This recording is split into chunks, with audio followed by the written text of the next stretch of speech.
The Seven Dials Mystery. By Agatha Christie. Chapter 1. On early rising.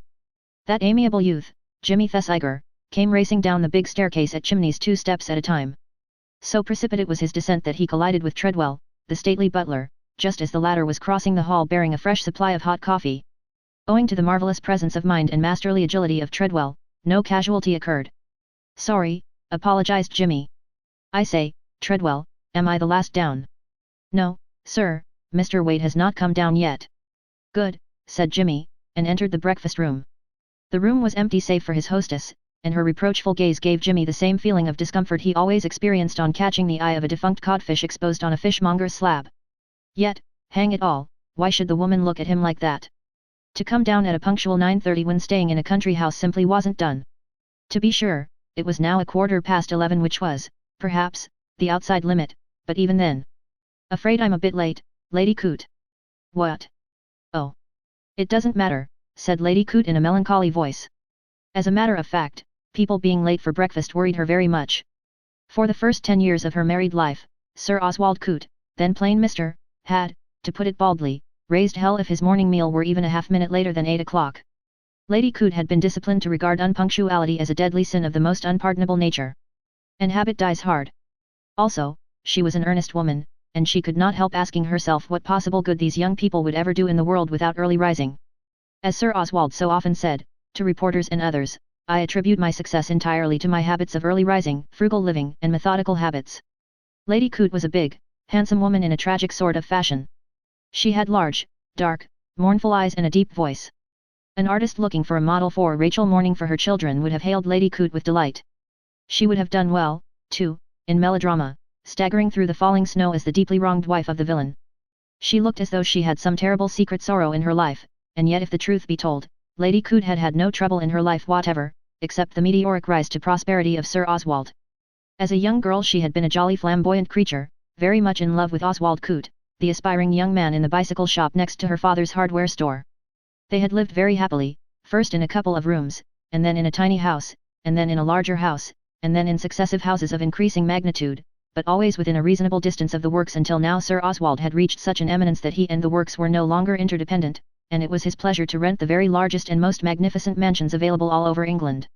Chimneys was a historic place, and in renting it from the Marquis of Caterham for 2 years, Sir Oswald felt that he had attained the top notch of his ambition. Lady Coote was not nearly so happy about it. She was a lonely woman. The principal relaxation of her early married life had been talking to the girl, and even when the girl had been multiplied by 3, conversation with her domestic staff had still been the principal distraction of Lady Coote's day. Now, with a pack of housemaids, a butler like an archbishop, several footmen of imposing proportions, a bevy of scuttling kitchen and scullery maids, a terrifying foreign chef with a temperament and a housekeeper of immense proportions who alternately creaked and rustled when she moved, Lady Coote was as one marooned on a desert island. She sighed now heavily and drifted out through the open window, much to the relief of Jimmy Thesiger who at once helped himself to more kidneys and bacon on the strength of it. Lady Coote stood for a few moments tragically on the terrace and then nerved herself to speak to MacDonald, the head gardener, who was surveying the domain over which he ruled with an autocratic eye. MacDonald was a very chief and prince among head gardeners. He knew his place, which was to rule. And he ruled, despotically. Lady Coote approached him nervously. "Good morning, MacDonald." "Good morning, Lady." He spoke as head gardeners should speak, mournfully, but with dignity, like an emperor at a funeral. "I was wondering, could we have some of those late grapes for dessert tonight?" "They're no fit for picking yet," said MacDonald. He spoke kindly but firmly. "Oh," said Lady Coote. She plucked up courage. "Oh. But I was in the end house yesterday, and I tasted one and they seemed very good." MacDonald looked at her, and she blushed. She was made to feel that she had taken an unpardonable liberty. Evidently the late Marchioness of Caterham had never committed such a solecism as to enter one of her own hothouses and help herself to grapes. "If you had given orders, Lady, a bunch should have been cut and sent in to you," said MacDonald severely. "Oh, thank you," said Lady Coote. "Yes, I will do that another time. But they're no properly fit for picking yet." "No," murmured Lady Coote. "No, I suppose not. We'd better leave it then." MacDonald maintained a masterly silence. Lady Coote nerved herself once more. "I was going to speak to you about the piece of lawn at the back of the rose garden. I wondered if it could be used as a bowling green. Sir Oswald is very fond of a game of bowls." "And why not?" thought Lady Coote to herself. She had been instructed in her history of England. Had not Sir Francis Drake and his knightly companions been playing a game of bowls when the Armada was sighted? Surely a gentlemanly pursuit and one to which MacDonald could not reasonably object. But she had reckoned without the predominant trait of a good head gardener, which is to oppose any and every suggestion made to him.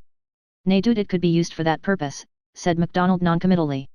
He threw a discouraging flavour into the remark, but its real object was to lure Lady Coote on to her destruction. If it was cleared up and, cut, and, all that sort of thing, she went on hopefully. Said MacDonald slowly. It could be done.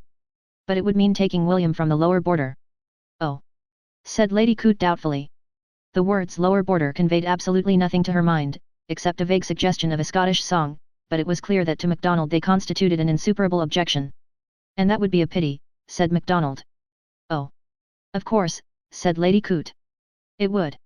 And wondered why she agreed so fervently. MacDonald looked at her very hard. Of course, he said, if it's your orders, lady. He left it like that. But his menacing tone was too much for Lady Coote. She capitulated at once. Oh. No, she said. I see what you mean, MacDonald. And no, William had better get on with the lower border. That's what I thought meself, lady. Yes, said Lady Coote. Yes. Certainly. I thought you'd agree, lady, said MacDonald. Oh. Certainly, said Lady Coote again. MacDonald touched his hat and moved away. Lady Coote sighed unhappily and looked after him. Jimmy Thesiger, replete with kidneys and bacon, stepped out onto the terrace beside her, and sighed in quite a different manner. Topping morning, he remarked. Is it? Said Lady Coote, absently. Oh. Yes, I suppose it is. I hadn't noticed. Where are the others? Punting on the lake.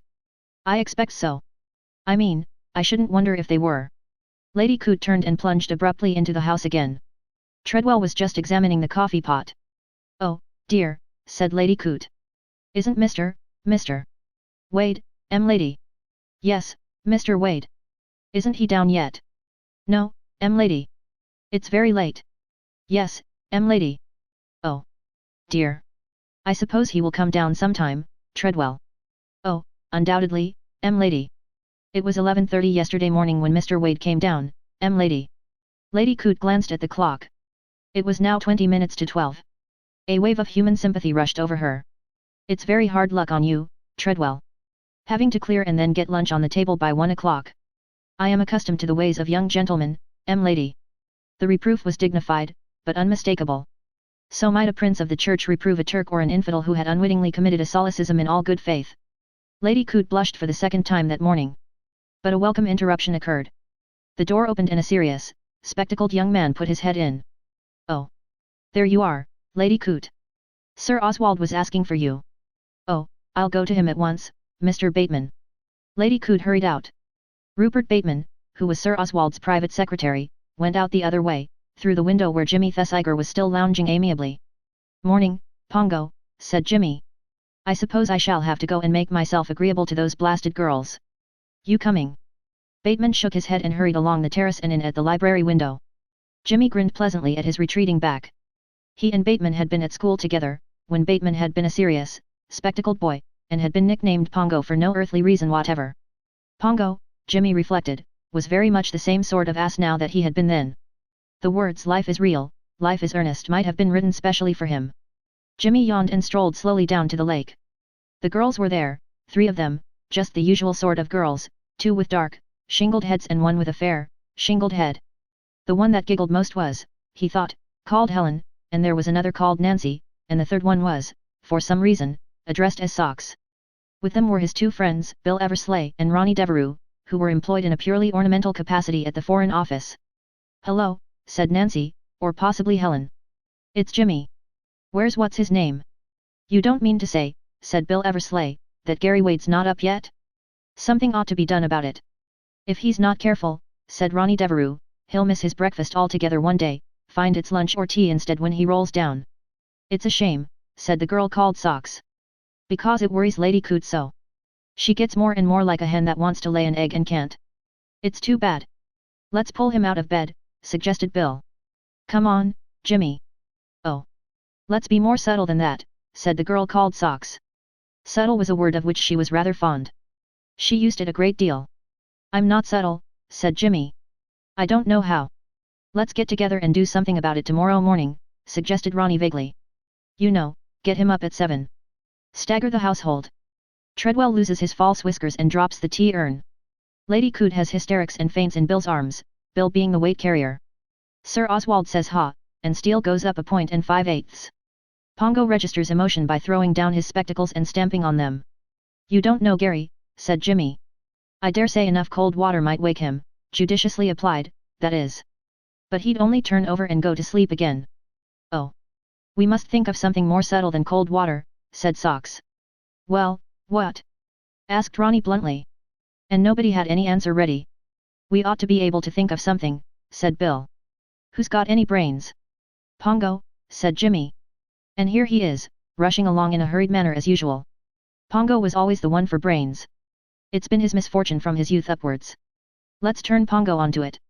Mr. Bateman listened patiently to a somewhat incoherent statement.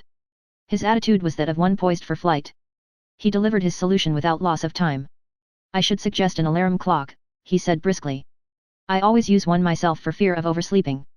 I find that early tea brought in a noiseless manner is sometimes powerless to awaken one. He hurried away. An alarm clock.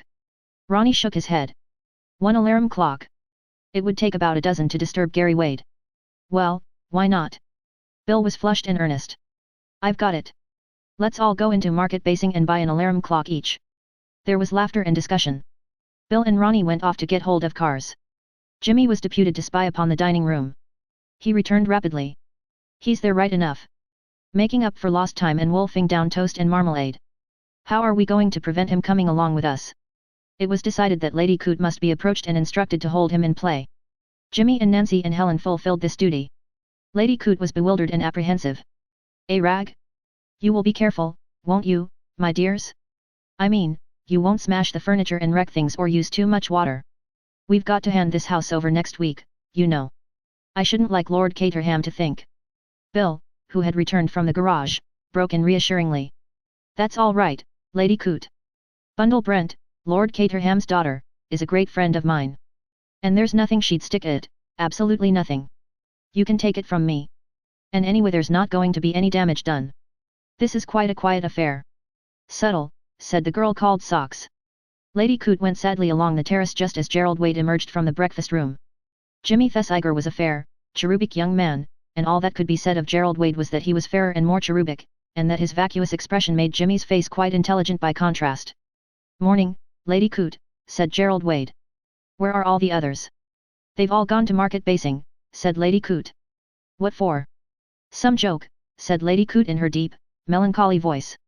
Rather early in the morning for jokes, said Mr. Wade. It's not so very early in the morning, said Lady Coote pointedly. I'm afraid I was a bit late coming down, said Mr. Wade with engaging frankness. It's an extraordinary thing, but wherever I happen to be staying, I'm always last to be down. Very extraordinary, said Lady Coote.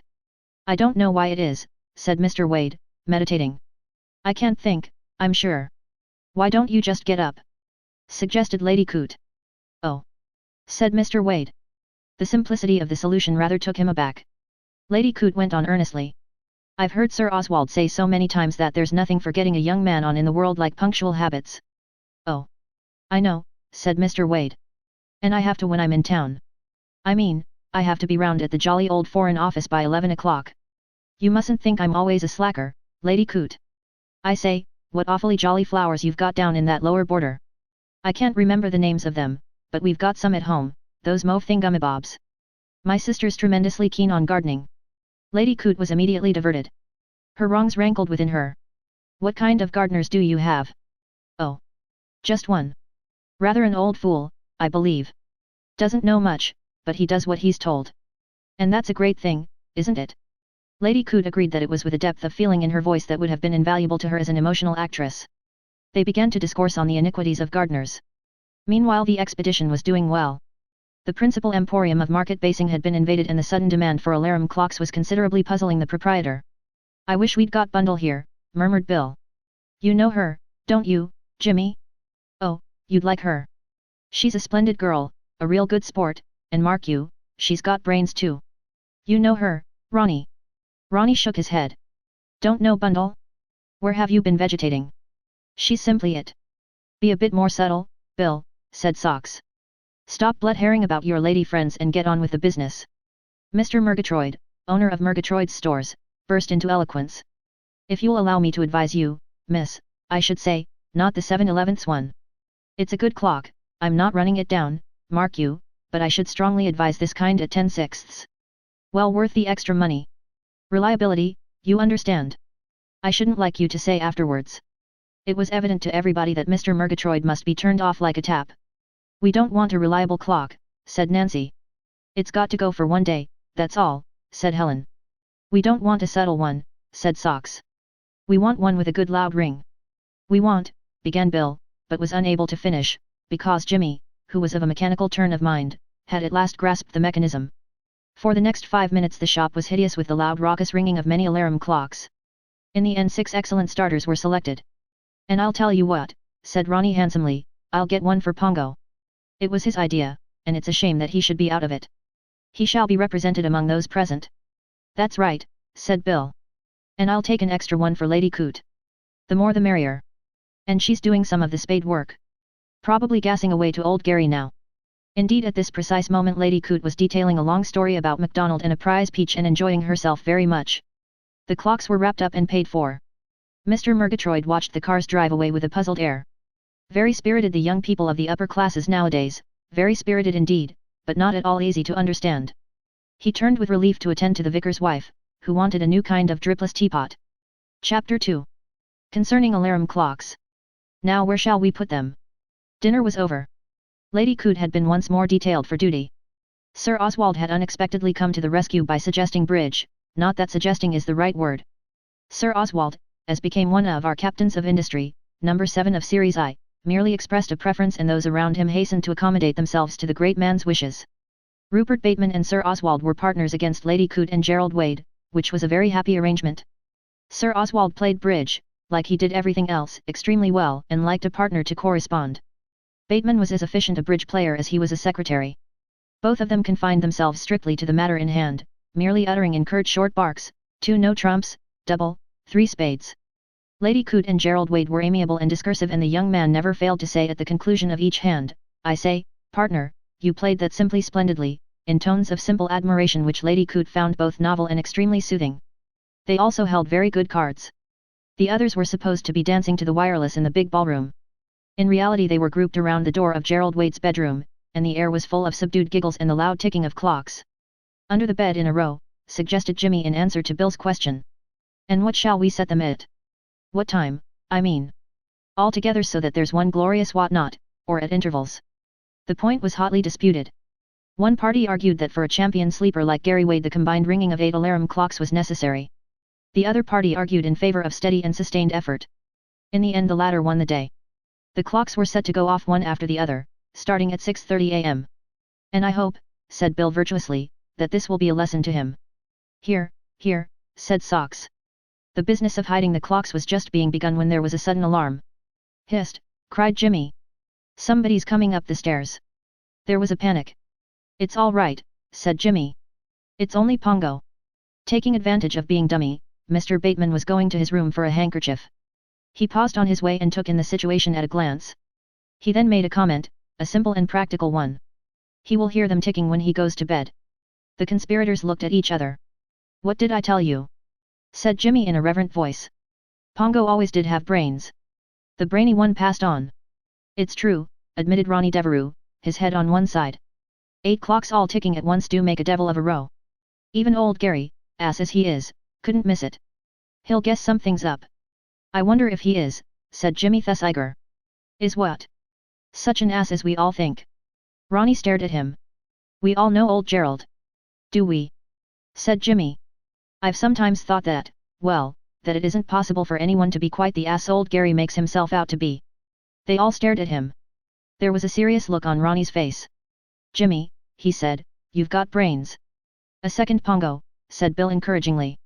Well, it just occurred to me, that's all, said Jimmy, defending himself. Oh. Don't let's all be subtle, cried Socks. What are we to do about these clocks? Here's Pongo coming back again. Let's ask him, suggested Jimmy. Pongo, urged to bring his great brain to bear upon the matter, gave his decision. Wait till he's gone to bed and got to sleep. Then enter the room very quietly and put the clocks down on the floor. Little Pongo's right again, said Jimmy. On the word one, all park clocks, and then we'll go downstairs and disarm suspicion. Bridge was still proceeding, with a slight difference. Sir Oswald was now playing with his wife and was conscientiously pointing out to her the mistakes she had made during the play of each hand. Lady Coote accepted reproof good-humouredly, and with a complete lack of any real interest. She reiterated, not once but many times. I see, dear. It's so kind of you to tell me. And she continued to make exactly the same errors. At intervals, Gerald Wade said to Pongo. Well played, partner, jolly well played. Bill Eversley was making calculations with Ronnie Devereux. Say he goes to bed about 12, what do you think we ought to give him, about an hour? He yawned. Curious thing, 3 in the morning is my usual time for bye-bye, but tonight, just because I know we've got to sit up a bit, I'd give anything to be a mother's boy and turn in right away. Everyone agreed that he felt the same. My dear Maria, rose the voice of Sir Oswald in mild irritation, I have told you over and over again not to hesitate when you are wondering whether to finesse or not. You give the whole table information. Lady Coote had a very good answer to this, namely that as Sir Oswald was dummy, he had no right to comment on the play of the hand. But she did not make it. Instead she smiled kindly, leaned her ample chest well forward over the table, and gazed firmly into Gerald Wade's hand where he sat on her right. Her anxieties lulled to rest by perceiving the queen, she played the knave and took the trick and proceeded to lay down her cards. 4 tricks in the rubber, she announced. I think I was very lucky to get 4 tricks there. Lucky, murmured Gerald Wade, as he pushed back his chair and came over to the fireplace to join the others. Lucky, she calls it. That woman wants watching. Lady Coote was gathering up notes and silver. I know I'm not a good player, she announced in a mournful tone which nevertheless held an undercurrent of pleasure in it. But I'm really very lucky at the game. You'll never be a bridge player, Maria, said Sir Oswald. No, dear, said Lady Coote. I know I shan't. You're always telling me so. And I do try so hard. She does, said Gerald Wade sotto voce. There's no subterfuge about it. She'd put her head right down on your shoulder if she couldn't see into your hand any other way. I know you try, said Sir Oswald. It's just that you haven't any card sense. I know, dear, said Lady Coote. That's what you're always telling me. And you owe me another 10 shillings, Oswald. Do I? Sir Oswald looked surprised. Yes. 1700, £8.10. You've only given me £8. Dear me, said Sir Oswald. My mistake. Lady Coote smiled at him sadly and took up the extra 10-shilling note. She was very fond of her husband, but she had no intention of allowing him to cheat her out of 10 shillings. Sir Oswald moved over to a side table and became hospitable with whiskey and soda. It was 12:30 when general good nights were said. Ronnie Devereux, who had the room next door to Gerald Wade's, was told off to report progress. At 1:45 he crept round tapping at doors. The party, pajamaed and dressing gowned, assembled with various scuffles and giggles and low whispers. His light went out about 20 minutes ago, reported Ronnie in a hoarse whisper. I thought he'd never put it out. I opened the door just now and peeped in, and he seems sound off. What about it? Once more the clocks were solemnly assembled. Then another difficulty arose. We can't all go barging in. Make no end of a row. One person's got to do it and the others can hand him the whatnots from the door. Hot discussion then arose as to the proper person to be selected. The 3 girls were rejected on the grounds that they would giggle. Bill Eversley was rejected on the grounds of his height, weight, and heavy tread, also for his general clumsiness, which latter clause he fiercely denied. Jimmy Thesiger and Ronnie Devereux were considered possibles, but in the end an overwhelming majority decided in favor of Rupert Bateman. Pongo's the lad, agreed Jimmy. Anyway, he walks like a cat, always did. And then, if Gary should waken up, Pongo will be able to think of some rotten silly thing to say to him. You know, something plausible that'll calm him down and not rouse his suspicions. Something subtle, suggested the girl Socks thoughtfully. Exactly, said Jimmy. Pongo performed his job neatly and efficiently. Cautiously opening the bedroom door, he disappeared into the darkness inside bearing the 2 largest clocks. In a minute or 2 he reappeared on the threshold and 2 more were handed to him and then again twice more. Finally he emerged. Everyone held his breath and listened. The rhythmical breathing of Gerald Wade could still be heard, but drowned, smothered and buried beneath the triumphant, impassioned ticking of Mr. Murgatroyd's 8 alarum clocks. Chapter 3. The Joke That Failed. 12 o'clock, said Socks despairingly. The joke, as a joke, had not gone off any too well. The alarum clocks, on the other hand, had performed their part. They had gone off, with a vigour and élan that could hardly have been surpassed and which had sent Ronnie Devereux leaping out of bed with a confused idea that the day of judgment had come. If such had been the effect in the room next door, what must it have been at close quarters? Ronnie hurried out in the passage and applied his ear to the crack of the door. He expected profanity, expected it confidently and with intelligent anticipation. But he heard nothing at all. That is to say, he heard nothing of what he expected. The clocks were ticking all right, ticking in a loud, arrogant, exasperating manner. And presently another went off, ringing with a crude, deafening note that would have aroused acute irritation in a deaf man. There was no doubt about it, the clocks had performed their part faithfully. They did all and more than Mr. Murgatroyd had claimed for them. But apparently they had met their match in Gerald Wade. The syndicate was inclined to be despondent about it. The lad isn't human, grumbled Jimmy Thesiger. Probably thought he heard the telephone in the distance and rolled over and went to sleep again, suggested Helen, or possibly Nancy. It seems to me very remarkable, said Rupert Bateman seriously. I think he ought to see a doctor about it. Some disease of the eardrums, suggested Bill hopefully. Well, if you ask me, said Socks, I think he's just spoofing us. Of course they woke him up. But he's just going to do us down by pretending that he didn't hear anything. Everyone looked at Socks with respect and admiration. It's an idea, said Bill. He's subtle, that's what it is, said Socks. You'll see, he'll be extra late for breakfast this morning, just to show us. And since the clock now pointed to some minutes past 12, the general opinion was that Socks' theory was a correct one. Only Ronnie Devereux demurred. You forget, I was outside the door when the first one went off. Whatever old Gary decided to do later, the first one must have surprised him. He'd have let out something about it. Where did you put it, Pongo? On a little table close to his ear, said Mr. Bateman. That was thoughtful of you, Pongo, said Ronnie. Now, tell me. He turned to Bill. If a whacking great bell started ringing within a few inches of your ear at 6:30 in the morning, what would you say about it? Oh. Lord, said Bill. I should say, he came to a stop. Of course you would, said Ronnie. So should I. So would anyone. What they call the natural man would emerge. Well, it didn't. So I say that Pongo is right, as usual, and that Gary has got an obscure disease of the eardrums. It's now 12:20, said one of the other girls sadly. I say, said Jimmy slowly, that's a bit beyond anything, isn't it? I mean a joke's a joke. But this is carrying it a bit far. It's a shade hard on the coots. Bill stared at him. What are you getting at? Well, said Jimmy, somehow or other, it's not like old Gary. He found it hard to put into words just what he meant to say. He didn't want to say too much, and yet, he saw Ronnie looking at him. Ronnie was suddenly alert. It was at that moment Treadwell came into the room and looked round him hesitatingly. I thought Mr. Bateman was here, he explained apologetically. Just gone out this minute through the window, said Ronnie. Can I do anything? Treadwell's eyes wandered from him to Jimmy Thesiger and then back again. As though singled out, the two young men left the room with him. Treadwell closed the dining room door carefully behind him. Well, said Ronnie. What's up? Mr. Wade not having yet come down, sir, I took the liberty of sending Williams up to his room. Yes. Williams has just come running down in a great state of agitation, sir. Treadwell paused, a pause of preparation. I am afraid, sir, the poor young gentleman must have died in his sleep. Jimmy and Ronnie stared at him. Nonsense, cried Ronnie at last. It's impossible. Gary, his face worked suddenly. I'll run up and see. That fool Williams may have made a mistake. Treadwell stretched out a detaining hand. With a queer, unnatural feeling of detachment, Jimmy realized that the butler had the whole situation in hand. No, sir, Williams has made no mistake. I have already sent for Dr. Cartwright, and in the meantime I have taken the liberty of locking the door, preparatory to informing Sir Oswald of what has occurred. I must now find Mr. Bateman. Treadwell hurried away. Ronnie stood like a man dazed. Gary, he muttered to himself. Jimmy took his friend by the arm and steered him out through a side door onto a secluded portion of the terrace. He pushed him down onto a seat. Take it easy, old son, he said kindly. You'll get your wind in a minute. But he looked at him rather curiously.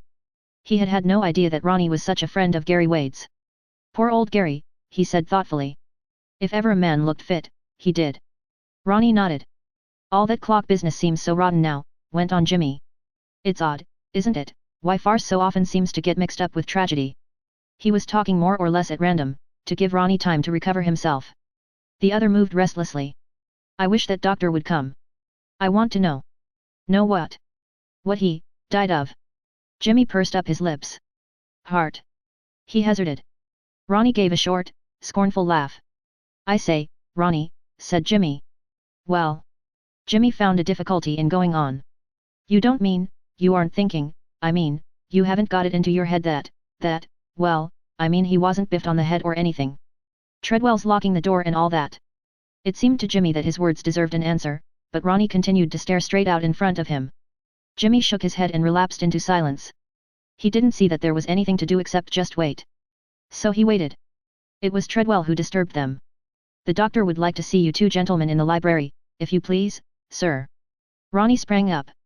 Jimmy followed him. Dr. Cartwright was a thin, energetic young man with a clever face. He greeted them with a brief nod. Pongo, looking more serious and spectacled than ever, performed introductions. I understand you were a great friend of Mr. Wade's, the doctor said to Ronnie. His greatest friend. Well, this business seems straightforward enough. Sad, though. He looked a healthy young chap. Do you know if he was in the habit of taking stuff to make him sleep? Make him sleep? Ronnie stared. He always slept like a top. You never heard him complain of sleeplessness? Never. Well, the facts are simple enough. There'll have to be an inquest, I'm afraid, nevertheless. How did he die? There's not much doubt, I should say an overdose of chloral. The stuff was by his bed. And a bottle and glass. Very sad, these things are. It was Jimmy who asked the question which he felt was trembling on his friend's lips, and yet which the other could somehow or other not get out. There's no question of foul play. The doctor looked at him sharply. Why do you say that? Any cause to suspect it, Ed? Jimmy looked at Ronnie. If Ronnie knew anything, now was the time to speak. But to his astonishment Ronnie shook his head. No cause whatever, he said clearly. And suicide, Ed? Certainly not. Ronnie was emphatic. The doctor was not so clearly convinced. No troubles that you know of? Money troubles? A woman? Again Ronnie shook his head. Now about his relations. They must be notified. He's got a sister, a half-sister rather. Lives at Dean Priory. About 20 miles from here. When he wasn't in town Gary lived with her. Said the doctor. Well, she must be told. I'll go, said Ronnie. It's a rotten job, but somebody's got to do it. He looked at Jimmy. You know her, don't you? Slightly. I've danced with her once or twice. Then we'll go in your car. You don't mind, do you? I can't face it alone. That's all right, said Jimmy reassuringly. I was going to suggest it myself. I'll go and get the old bus cranked up. He was glad to have something to do. Ronnie's manner puzzled him. What did he know or suspect? And why had he not voiced his suspicions, if he had them, to the doctor? Presently the two friends were scheming along in Jimmy's car with a cheerful disregard for such things as speed limits. Jimmy, said Ronnie at last, I suppose you're about the best pal I have, now. Well, said Jimmy, what about it? He spoke gruffly. There's something I'd like to tell you. Something you ought to know. About Gary Wade. Yes, about Gary Wade. Jimmy waited. Well? He inquired at last. I don't know that I ought to, said Ronnie. Why? I'm bound by a kind of promise. Oh. Well then, perhaps you'd better not. There was a silence. And yet, I'd like, you see, Jimmy, your brains are better than mine. They could easily be that, said Jimmy unkindly. No, I can't, said Ronnie suddenly. All right, said Jimmy. Just as you like. After a long silence, Ronnie said. What's she like? Who? This girl. Jerry's sister. Jimmy was silent for some minutes, then he said in a voice that had somehow or other altered. She's all right. In fact, well, she's a corker. Gary was very devoted to her, I know. He often spoke of her. She was very devoted to Gary. It's going to hit her hard. Yes, a nasty job. They were silent till they reached Dean Priory. Miss Lorraine, the maid told them, was in the garden. Unless they wanted to see Mrs. Coker. Jimmy was eloquent that they did not want to see Mrs. Coker. Who's Mrs. Coker? Asked Ronnie as they went round into the somewhat neglected garden. The old trout who lives with Lorraine. They had stepped out into a paved walk. At the end of it was a girl with 2 black spaniels. A small girl, very fair, dressed in shabby old tweeds. Not at all the girl that Ronnie had expected to see. Not, in fact, Jimmy's usual type. Holding one dog by the collar, she came down the pathway to meet them. How do you do, she said. You mustn't mind Elizabeth. She's just had some puppies and she's very suspicious. She had a supremely natural manner and, as she looked up smiling, the faint wild rose flush deepened in her cheeks. Her eyes were a very dark blue, like cornflowers. Suddenly they widened, was it with alarm? As though, already, she guessed. Jimmy hastened to speak. This is Ronnie Devereux, Miss Wade. You must often have heard Gary speak of him. Oh. Yes. She turned a lovely, warm, welcoming smile on him. You've both been staying at Chimneys, haven't you? Why didn't you bring Gary over with you? We, couldn't, said Ronnie, and then stopped. Again Jimmy saw the look of fear flash into her eyes. Miss Wade, he said, I'm afraid, we've got bad news for you. She was on the alert in a moment. Gary. Yes, Gary. He's. She stamped her foot with sudden passion. Oh. Tell me, she turned suddenly on Ronnie. You'll tell me. Jimmy felt a pang of jealousy, and in that moment he knew what up to now he had hesitated to admit to himself. He knew why Helen and Nancy and Socks were just girls to him and nothing more.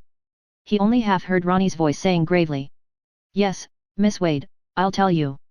Gary is dead. She had plenty of pluck. She gasped and drew back, but in a minute or two she was asking eager, searching questions. How? When? Ronnie answered her as gently as he could. Sleeping draft? Gary. The incredulity in her voice was plain. Jimmy gave her a glance. It was almost a glance of warning. He had a sudden feeling that Lorraine in her innocence might say too much. In his turn he explained as gently as possible the need for an inquest. She shuddered. She declined their offer of taking her back to Chimneys with them, but explained she would come over later. She had a two-seater of her own. But I want to be alone a little first, she said piteously. I know, said Ronnie. That's all right, said Jimmy. They looked at her, feeling awkward and helpless. Thank you both ever so much for coming. They drove back in silence and there was something like constraint between them. My God. That girl's plucky, said Ronnie once. Jimmy agreed. Gary was my friend, said Ronnie. It's up to me to keep an eye on her. Oh. Rather. Of course. They said no more. On returning to Chimneys Jimmy was waylaid by a tearful Lady Coote. That poor boy, she kept repeating. That poor boy. Jimmy made all the suitable remarks he could think of. Lady Coote told him at great length various details about the decease of various dear friends of hers. Jimmy listened with a show of sympathy and at last managed to detach himself without actual rudeness. He ran lightly up the stairs.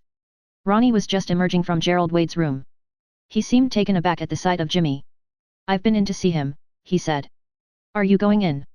I don't think so, said Jimmy, who was a healthy young man with a natural dislike to being reminded of death. I think all his friends ought to. Oh. Do you? Said Jimmy, and registered to himself an impression that Ronnie Devereux was damned odd about it all. Yes. It's a sign of respect. Jimmy sighed, but gave in. Oh. Very well, he said, and passed in, setting his teeth a little. There were white flowers arranged on the coverlet, and the room had been tidied and set to rights. Jimmy gave one quick, nervous glance at the still, white face. Could that be cherubic, pink Gary Wade? That still peaceful figure. He shivered. As he turned to leave the room, his glance swept the mantelshelf and he stopped in astonishment. The alarum clocks had been ranged along it neatly in a row. He went out sharply. Ronnie was waiting for him. Looks very peaceful and all that. Rotten luck on him, mumbled Jimmy. Then he said. I say, Ronnie, who arranged all those clocks like that in a row? How should I know? One of the servants, I suppose. The funny thing is, said Jimmy, that there are 7 of them, not 8. One of them's missing. Did you notice that? Ronnie made an inaudible sound. 7 instead of 8, said Jimmy, frowning. I wonder why. Chapter 4. A letter.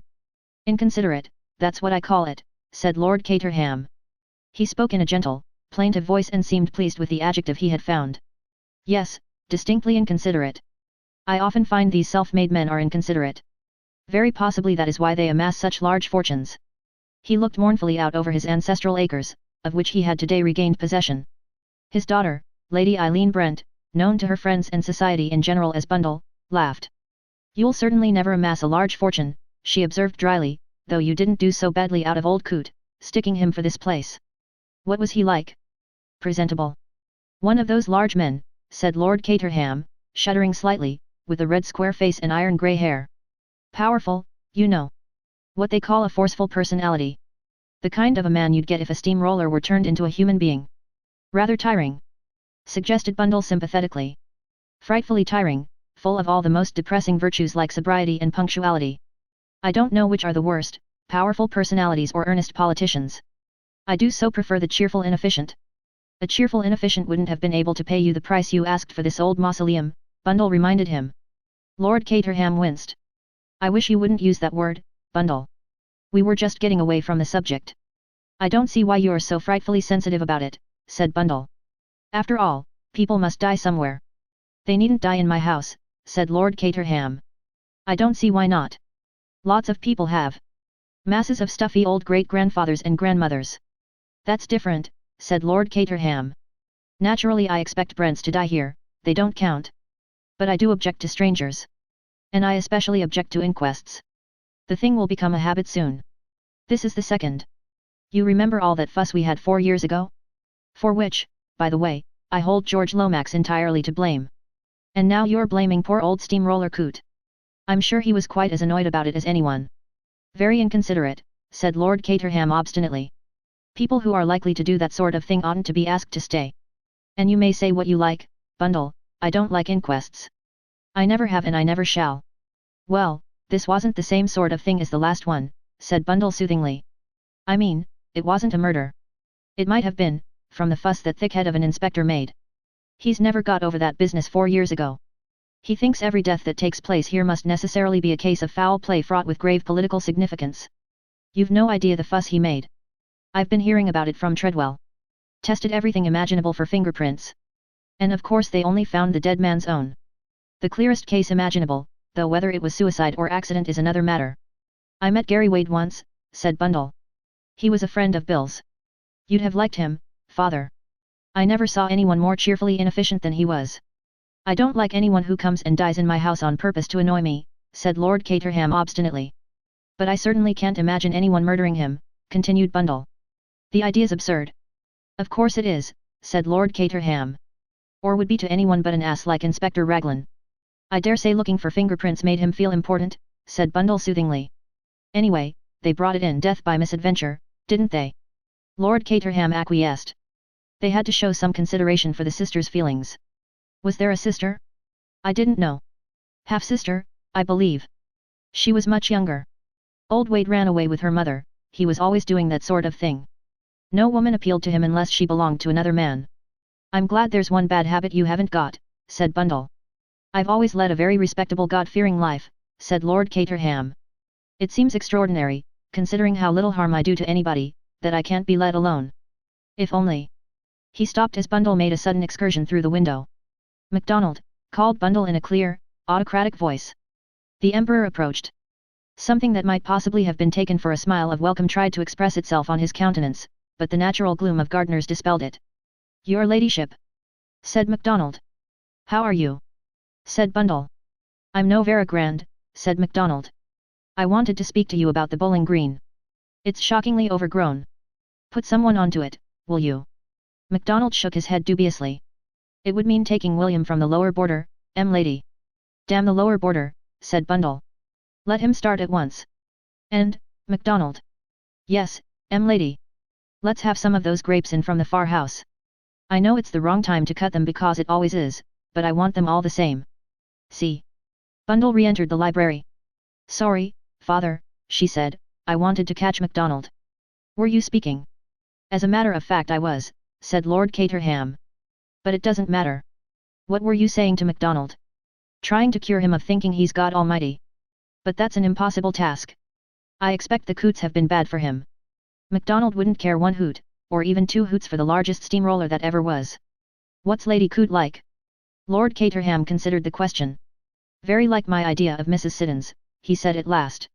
I should think she went in a lot for amateur theatricals. I gather she was very upset about the clock business. What clock business? Treadwell has just been telling me. It seems the house party had some joke on. They bought a lot of alarum clocks and hid them about this young Wade's room. And then, of course, the poor chap was dead. Which made the whole thing rather beastly. Bundle nodded. Treadwell told me something else rather odd about the clocks, continued Lord Caterham, who was now quite enjoying himself. It seems that somebody collected them all and put them in a row on the mantelpiece after the poor fellow was dead. Well, why not? Said Bundle. I don't see why not myself, said Lord Caterham. But apparently there was some fuss about it. No one would own up to having done it, you see. All the servants were questioned and swore they hadn't touched the beastly things. In fact, it was rather a mystery. And then the coroner asked questions at the inquest, and you know how difficult it is to explain things to people of that class. Perfectly foul, agreed Bundle. Of course, said Lord Caterham, it's very difficult to get the hang of things afterwards. I didn't quite see the point of half the things Treadwell told me. By the way, Bundle, the fellow died in your room. Bundle made a grimace. Why need people die in my room? She asked with some indignation. That's just what I've been saying, said Lord Caterham, in triumph. Inconsiderate. Everybody's damned inconsiderate nowadays. Not that I mind, said Bundle valiantly. Why should I? I should, said her father. I should mind very much. I should dream things, you know, spectral hands and clanking chains. Well, said Bundle, Great Aunt Louisa died in your bed. I wonder you don't see her spook hovering over you. I do sometimes, said Lord Caterham, shuddering. Especially after lobster.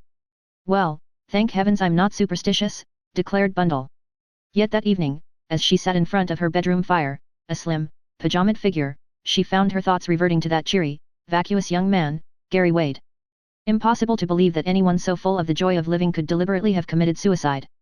No, the other solution must be the right one. He had taken a sleeping draught and by a pure mistake had swallowed an overdose. That was possible. She did not fancy that Gary Wade had been overburdened in an intellectual capacity. Her gaze shifted to the mantelpiece and she began thinking about the story of the clocks. Her maid had been full of that, having just been primed by the second housemaid. She had added a detail which apparently Treadwell had not thought worthwhile retailing to Lord Caterham, but which had piqued Bundle's curiosity. 7 clocks had been neatly ranged on the mantelpiece, the last and remaining one had been found on the lawn outside, where it had obviously been thrown from the window. Bundle puzzled over that point now. It seemed such an extraordinarily purposeless thing to do. She could imagine that one of the maids might have tidied the clocks and then, frightened by the inquisition into the matter, have denied doing so. But surely no maid would have thrown a clock into the garden. Had Gary Wade done so when its first sharp summons woke him? But no, that again was impossible. Bundle remembered hearing that his death must have taken place in the early hours of the morning, and he would have been in a comatose condition for some time before that. Bundle frowned. This business of the clocks was curious. She must get hold of Bill Eversley. He had been there, she knew. To think was to act with Bundle. She got up and went over to the writing desk. It was an inlaid affair with a lid that rolled back. Bundle sat down at it, pulled a sheet of notepaper towards her and wrote. Dear Bill. She paused to pull out the lower part of the desk. It had stuck halfway, as she remembered it often did. Bundle tugged at it impatiently but it did not move. She recalled that on a former occasion an envelope had been pushed back with it and had jammed it for the time being. She took a thin paper knife and slipped it into the narrow crack. She was so far successful that a corner of white paper showed. Bundle caught hold of it and drew it out. It was the first sheet of a letter, somewhat crumpled. It was the date that first caught Bundle's eye. A big flourishing date that leaped out from the paper. September 21st. September 21 St, said Bundle slowly. Why, surely that was. She broke off. Yes, she was sure of it. The 22nd was the day Gary Wade was found dead. This, then, was a letter he must have been writing on the very evening of the tragedy. Bundle smoothed it out and read it. It was unfinished. My darling Lorraine, I will be down on Wednesday. I am feeling awfully fit and rather pleased with myself all round. It will be heavenly to see you. Look here, do forget what I said about that 7 Dials business. I thought it was going to be more or less of a joke, but it isn't, anything but. I'm sorry I ever said anything about it, it's not the kind of business kids like you ought to be mixed up in. So forget about it, see? Something else I wanted to tell you, but I'm so sleepy I can't keep my eyes open. Oh, about Lurcher, I think. Here the letter broke off. Bundle sat frowning. 7 Dials. Where was that? Some rather slummy district of London, she fancied. The word 7 Dials reminded her of something else, but for the moment she couldn't think of what. Instead her attention fastened on 2 phrases. I am feeling awfully fit. And I'm so sleepy I can't keep my eyes open. That didn't fit in. That didn't fit in at all. For it was that very night that Gary Wade had taken such a heavy dose of chloral that he never woke again. And if what he had written in that letter was true, why should he have taken it? Bundle shook her head. She looked round the room and gave a slight shiver. Supposing Gary Wade were watching her now. In this room he had died. She sat very still. The silence was unbroken save for the ticking of her little gold clock. That sounded unnaturally loud and important. Bundle glanced towards the mantelpiece. A vivid picture rose before her mind's eye. The dead man lying on the bed, and 7 clocks ticking on the mantelpiece, ticking loudly, ominously, ticking, ticking. Chapter 5. The Man in the Road. Father, said Bundle, opening the door of Lord Caterham's special sanctum and putting her head in, I'm going up to town in the Hispano. I can't stand the monotony down here any longer. We only got home yesterday, complained Lord Caterham. I know. It seems like 100 years. I'd forgotten how dull the country could be. I don't agree with you, said Lord Caterham. It's peaceful, that's what it is, peaceful. And extremely comfortable. I appreciate getting back to Treadwell more than I can tell you. That man studies my comfort in the most marvelous manner. Somebody came round only this morning to know if they could hold a tally for girl guides here. A rally, interrupted Bundle. Rally or tally, it's all the same. Some silly word meaning nothing whatever. But it would have put me in a very awkward position, having to refuse. In fact, I probably shouldn't have refused. But Treadwell got me out of it. I've forgotten what he said, something damned ingenious which couldn't hurt anybody's feelings and which knocked the idea on the head absolutely. Being comfortable isn't enough for me, said Bundle. I want excitement. Lord Caterham shuddered. Didn't we have enough excitement 4 years ago? He demanded plaintively. I'm about ready for some more, said Bundle. Not that I expect I shall find any in town. But at any rate I shan't dislocate my jaw with yawning. In my experience, said Lord Caterham, people who go about looking for trouble usually find it. He yawned. All the same, he added, I wouldn't mind running up to town myself. Well, come on, said Bundle. But be quick, because I'm in a hurry. Lord Caterham, who had begun to rise from his chair, paused. Did you say you were in a hurry? He asked suspiciously. In the devil of a hurry, said Bundle. That settles it, said Lord Caterham. I'm not coming. To be driven by you in the Hispano when you're in a hurry? No, it's not fair on any elderly man. I shall stay here. Please yourself, said Bundle, and withdrew. Treadwell took her place. The vicar, my lord, is most anxious to see you, some unfortunate controversy having arisen about the status of the boys' brigade. Lord Caterham groaned. I rather fancied, my lord, that I had heard you mention at breakfast that you were strolling down to the village this morning to converse with the vicar on the subject. Did you tell him so? Asked Lord Caterham eagerly. I did, my lord. He departed, if I may say so, hotfoot. I hope I did right, my lord. Of course you did, Treadwell. You are always right. You couldn't go wrong if you tried. Treadwell smiled benignly and withdrew.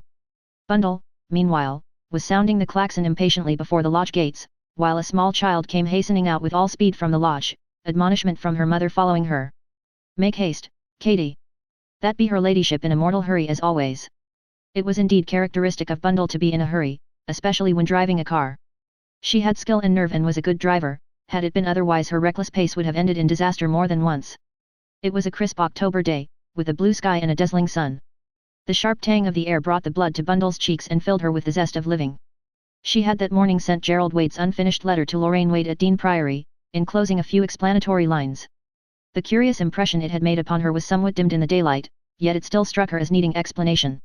She intended to get hold of Bill Eversley sometime and extract from him fuller details of the house party which had ended so tragically.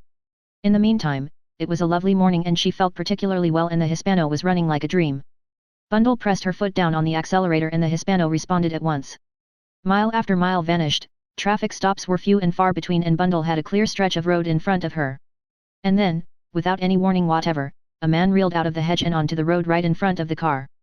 To stop in time was out of the question. With all her might Bundle wrenched at the steering wheel and swerved out to the right. The car was nearly in the ditch, nearly, but not quite.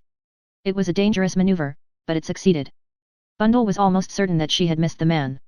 She looked back and felt a sickening sensation in the middle of her anatomy. The car had not passed over the man, but nevertheless it must have struck him in passing. He was lying face downwards on the road, and he lay ominously still. Bundle jumped out and ran back. She had never yet run over anything more important than a stray hen. The fact that the accident was hardly her fault did not weigh with her at the minute. The man had seemed drunk, but drunk or not, she had killed him. She was quite sure she had killed him. Her heart beat sickeningly in great pounding thumps, sounding right up in her ears. She knelt down by the prone figure and turned him very gingerly over. He neither groaned nor moaned. He was young, she saw, rather a pleasant-faced young man, well-dressed and wearing a small toothbrush mustache. There was no external mark of injury that she could see, but she was quite positive that he was either dead or dying. His eyelids flickered and the eyes half opened. Piteous eyes, brown and suffering, like a dog's. He seemed to be struggling to speak. Bundle bent right over. Yes, she said. Yes. There was something he wanted to say, she could see that. Wanted to say badly. And she couldn't help him, couldn't do anything. At last the words came, a mere sighing breath. 7 dials, tell. Yes, said Bundle again. It was a name he was trying to get out, trying with all his failing strength. Yes. Who am I to tell? Tell. Jimmy Thesiger. He got it out at last, and then suddenly, his head fell back and his body went limp. Bundle sat back on her heels, shivering from head to foot. She could never have imagined that anything so awful could have happened to her. He was dead, and she had killed him. She tried to pull herself together. What must she do now? A doctor, that was her first thought. It was possible, just possible, that the man might only be unconscious, not dead. Her instinct cried out against the possibility, but she forced herself to act upon it. Somehow or other she must get him into the car and take him to the nearest doctor's. It was a deserted stretch of country road and there was no one to help her. Bundle, for all her slimness, was strong. She had muscles of whipcord. She brought the Hispano as close as possible, and then, exerting all her strength, she dragged and pulled the inanimate figure into it.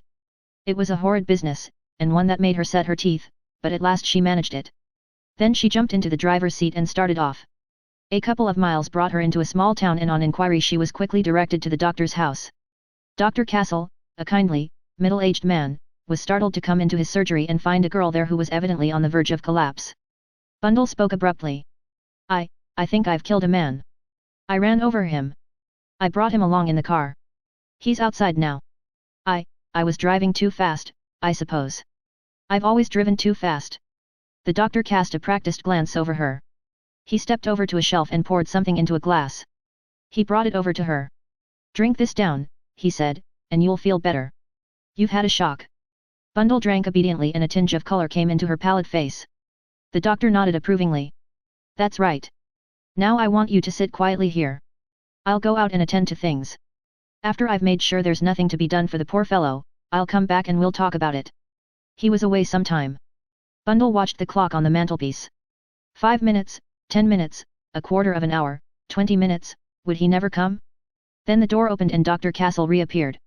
He looked different, Bundle noticed that at once, grimmer and at the same time more alert. There was something else in his manner that she did not quite understand, a suggestion of repressed excitement. Now then, young lady, he said, let's have this out. You ran over this man, you say. Tell me just how the accident happened. Bundle explained to the best of her ability. The doctor followed her narrative with keen attention. Just so, the car didn't pass over his body. No. In fact, I thought I'd missed him altogether. He was reeling, you say. Yes, I thought he was drunk. And he came from the hedge. There was a gate just there, I think. He must have come through the gate.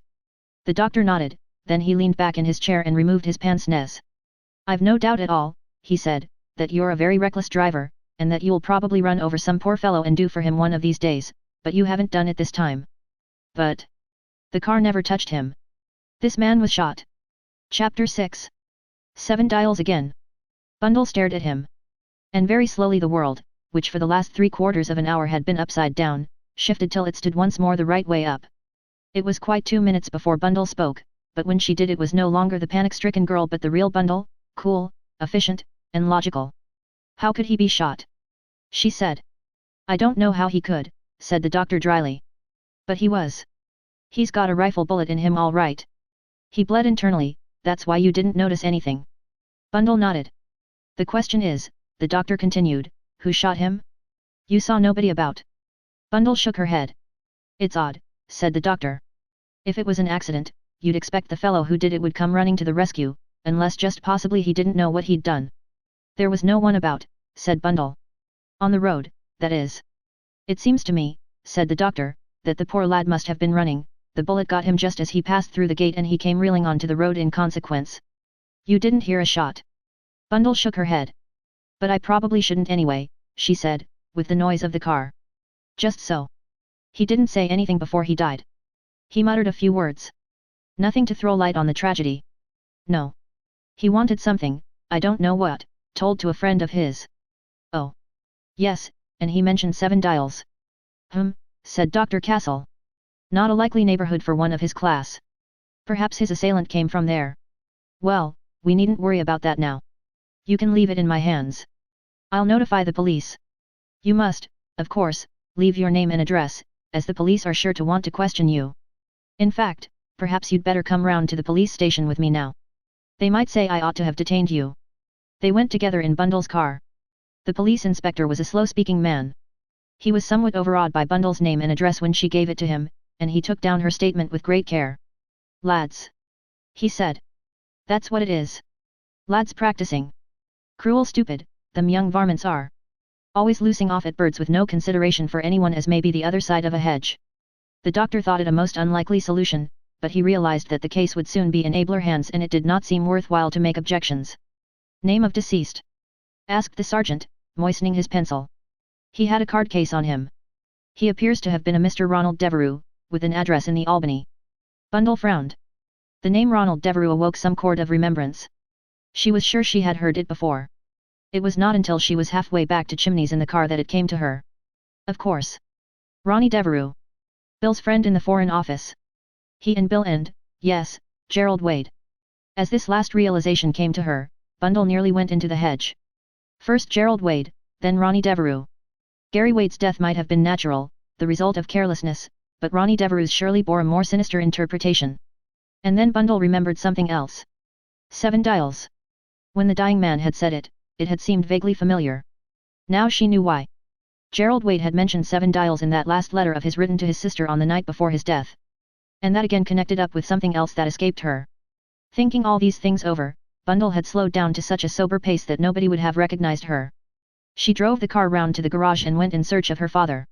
Lord Caterham was happily reading a catalogue of a forthcoming sale of rare editions and was immeasurably astonished to see Bundle.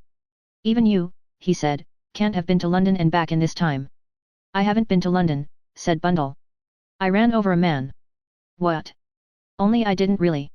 He was shot. How could he have been? I don't know how he could have been, but he was. But why did you shoot him? I didn't shoot him. You shouldn't shoot people, said Lord Caterham in a tone of mild remonstrance. You shouldn't really.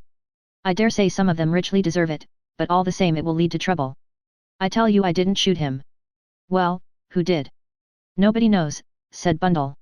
Nonsense, said Lord Caterham. A man can't be shot and run over without anyone having done it. He wasn't run over, said Bundle. I thought you said he was. I said I thought I had. A tire burst, I suppose, said Lord Caterham. That does sound like a shot. It says so in detective stories. You really are perfectly impossible, father. You don't seem to have the brains of a rabbit. Not at all, said Lord Caterham. You come in with a wildly impossible tale about men being run over and shot and I don't know what, and then you expect me to know all about it by magic. Bundle sighed wearily. Just attend, she said. I'll tell you all about it in words of 1 syllable. There, she said when she had concluded. Now have you got it? Of course. I understand perfectly now. I can make allowances for your being a little upset, my dear. I was not far wrong when I remarked to you before starting out that people looking for trouble usually found it. I am thankful, finished Lord Caterham with a slight shiver, that I stayed quietly here. He picked up the catalogue again. Father, where is 7 dials? In the East End somewhere, I fancy. I have frequently observed buses going there, or do I mean 7 Sisters? I have never been there myself, I am thankful to say. Just as well, because I don't fancy it is the sort of spot I should like. And yet, curiously enough, I seem to have heard of it in some connection just lately. You don't know Jimmy Thesiger, do you? Lord Caterham was now engrossed in his catalogue once more. He had made an effort to be intelligent on the subject of 7 dials. This time he made hardly any effort at all. Thesiger, he murmured vaguely. Thesiger. One of the Yorkshire Thesigers. That's what I'm asking you. Do attend, father. This is important. Lord Caterham made a desperate effort to look intelligent without really having to give his mind to the matter. There are some Yorkshire Thesigers, he said earnestly. And unless I am mistaken some Devonshire Thesigers also. Your great-aunt Selina married a Thesiger. What good is that to me? Cried Bundle. Lord Caterham chuckled. It was very little good to her, if I remember rightly. You're impossible, said Bundle, rising. I shall have to get hold of Bill. Do, dear, said her father absently as he turned a page. Certainly. By all means. Quite so. Bundle rose to her feet with an impatient sigh. I wish I could remember what that letter said, she murmured more to herself than aloud. I didn't read it very carefully. Something about a joke, that the 7 dials business wasn't a joke. Lord Caterham emerged suddenly from his catalogue. 7 dials. He said. Of course. I've got it now. Got what? I know why it sounded so familiar. George Lomax has been over. Treadwell failed for once and let him in. He was on his way up to town. It seems he's having some political party at the Abbey next week and he got a warning letter. What do you mean by a warning letter? Well, I don't really know. He didn't go into details. I gather it said beware and trouble is at hand, and all those sort of things. But anyway it was written from 7 dials, I distinctly remember his saying so. He was going up to town to consult Scotland Yard about it. You know George? Bundle nodded. She was well acquainted with that public-spirited cabinet minister, George Lomax, His Majesty's Permanent Under-Secretary of State for Foreign Affairs, who was shunned by many because of his inveterate habit of quoting from his public speeches in private. In allusion to his bulging eyeballs, he was known to many, Bill Eversleigh among others, as Codders. Tell me, she said, was Codders interested at all in Gerald Wade's death? Not that I ever heard of. He may have been, of course. Bundle said nothing for some minutes. She was busily engaged in trying to remember the exact wording of the letter she had sent on to Lorraine Wade, and at the same time she was trying to picture the girl to whom it had been written. What sort of a girl was this to whom, apparently, Gerald Wade was so devoted? The more she thought over it, the more it seemed to her that it was an unusual letter for a brother to write. Did you say the Wade girl was Jerry's half-sister? She asked suddenly. Well, of course, strictly speaking, I suppose she wasn't, I mean, his sister at all. But her name's Wade. Not really. She wasn't old Wade's child. As I was saying, he ran away with his second wife, who was married to a perfect blackguard. I suppose the courts gave the rascally husband the custody of the child, but he certainly didn't avail himself of the privilege. Old Wade got very fond of the child and insisted that she should be called by his name. I see, said Bundle. That explains it. Explains what? Something that puzzled me about that letter. She's rather a pretty girl, I believe, said Lord Caterham. Or so I've heard. Bundle went upstairs thoughtfully. She had several objects in view. First she must find this Jimmy Thesiger. Bill, perhaps, would be helpful there. Ronnie Devereux had been a friend of Bill's. If Jimmy Thesiger was a friend of Ronnie's, the chances were that Bill would know him too. Then there was the girl, Lorraine Wade. It was possible that she could throw some light on the problem of 7 dials. Evidently Gary Wade had said something to her about it. His anxiety that she should forget the fact had a sinister suggestion. Chapter 7. Bundle pays a call. Getting hold of Bill presented few difficulties. Bundle motored up to town on the following morning, this time without adventures by the way, and rang him up. Bill responded with alacrity, and made various suggestions as to lunch, tea, dinner and dancing. All of which suggestions Bundle turned down as made. In a day or two, I'll come and frivol with you, Bill. But for the moment I'm up on business. Oh, said Bill. What a beastly bore. It's not that kind, said Bundle. It's anything but boring. Bill, do you know anyone called Jimmy Thesiger? Of course. So do you. No, I don't, said Bundle. Yes, you do. You must. Everyone knows old Jimmy. Sorry, said Bundle. Just for once I don't seem to be everyone. Oh. But you must know Jimmy, pink-faced chap. Looks a bit of an ass. But really he's got as many brains as I have.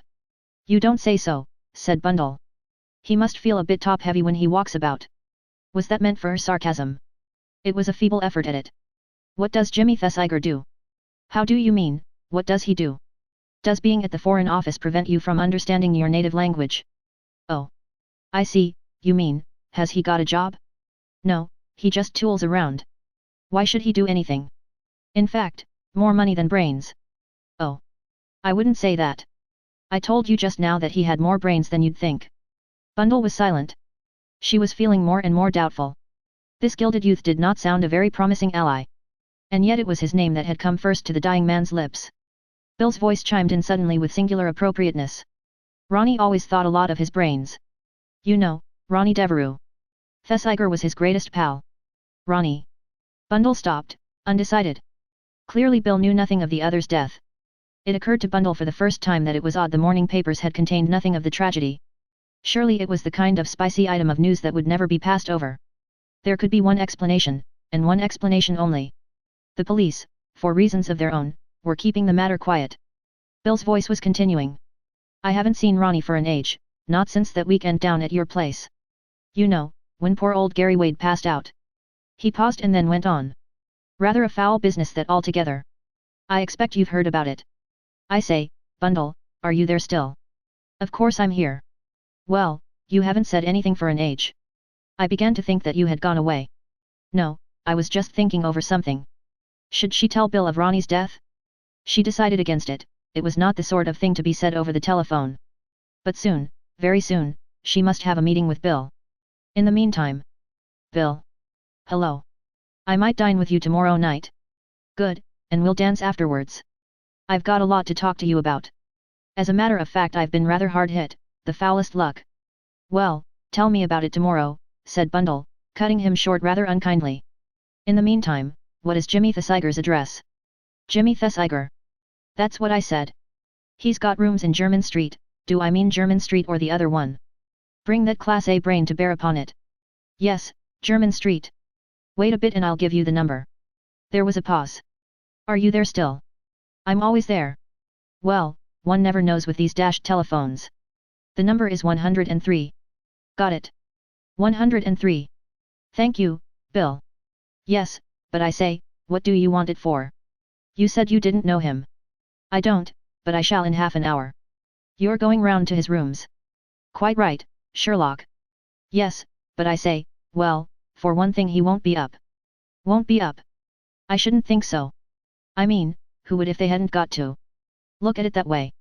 You've no idea what an effort it is for me to get here at 11 every morning, and the fuss Cotters makes if I'm behind time is simply appalling. You haven't the least idea, Bundle, what a dog's life this is. You shall tell me all about it tomorrow night, said Bundle hastily. She slammed down the receiver and took stock of the situation. First she glanced at the clock. It was 5:20 to 12. Despite Bill's knowledge of his friend's habits, she inclined to the belief that Mr. Thesiger would by now be in a fit state to receive visitors. She took a taxi to 103 German Street. The door was opened by a perfect example of the retired gentleman's gentleman. His face, expressionless and polite, was such a face as may be found by the score in that particular district of London. Will you come this way, madam? He ushered her upstairs into an extremely comfortable sitting room containing leather-covered armchairs of immense dimensions. Sunk in one of those monstrosities was another girl, rather younger than Bundle. A small, fair girl, dressed in black.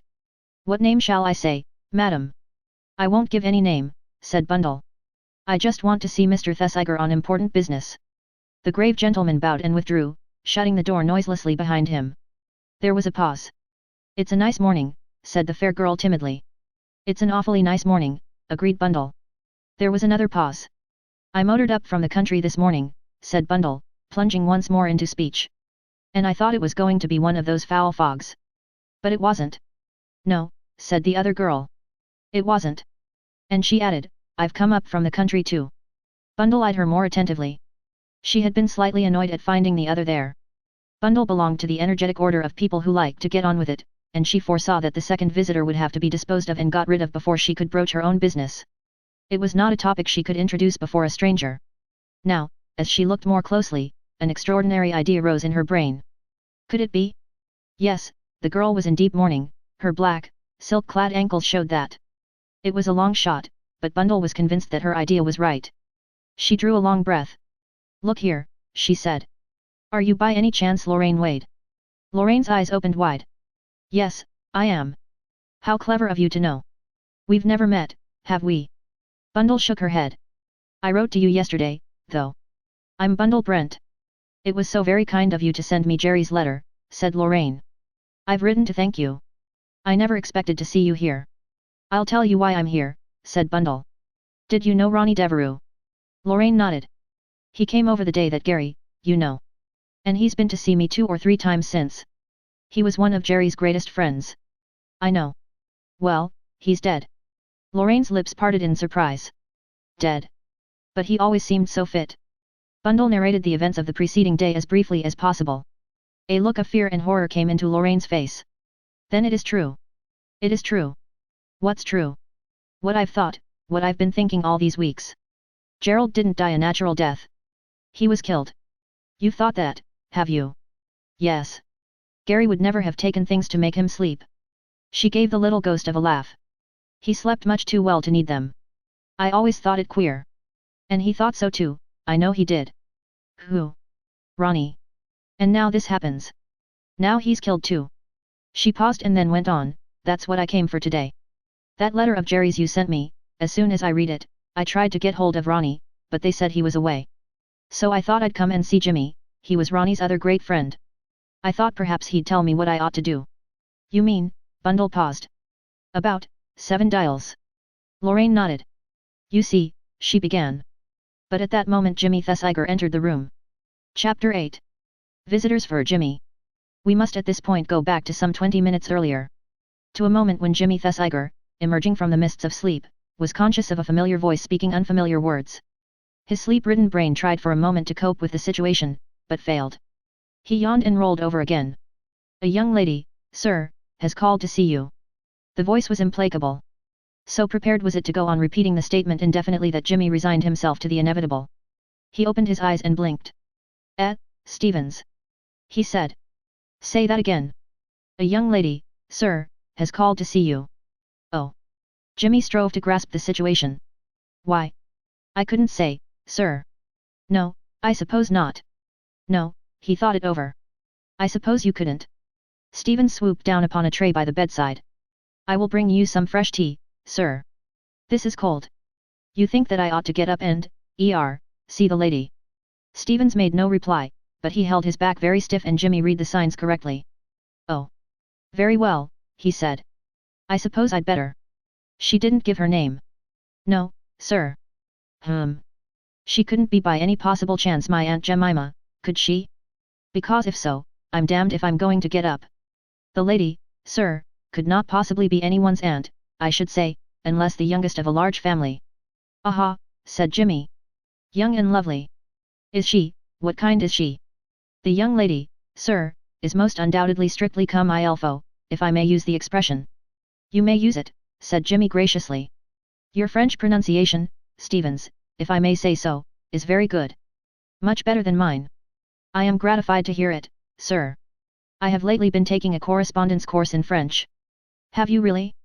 You're a wonderful chap, Stevens. Stevens smiled in a superior fashion and left the room. Jimmy lay trying to recall the names of any young and lovely girls strictly comme il faut who might be likely to come and call upon him. Stevens re-entered with fresh tea, and as Jimmy sipped it he felt a pleasurable curiosity.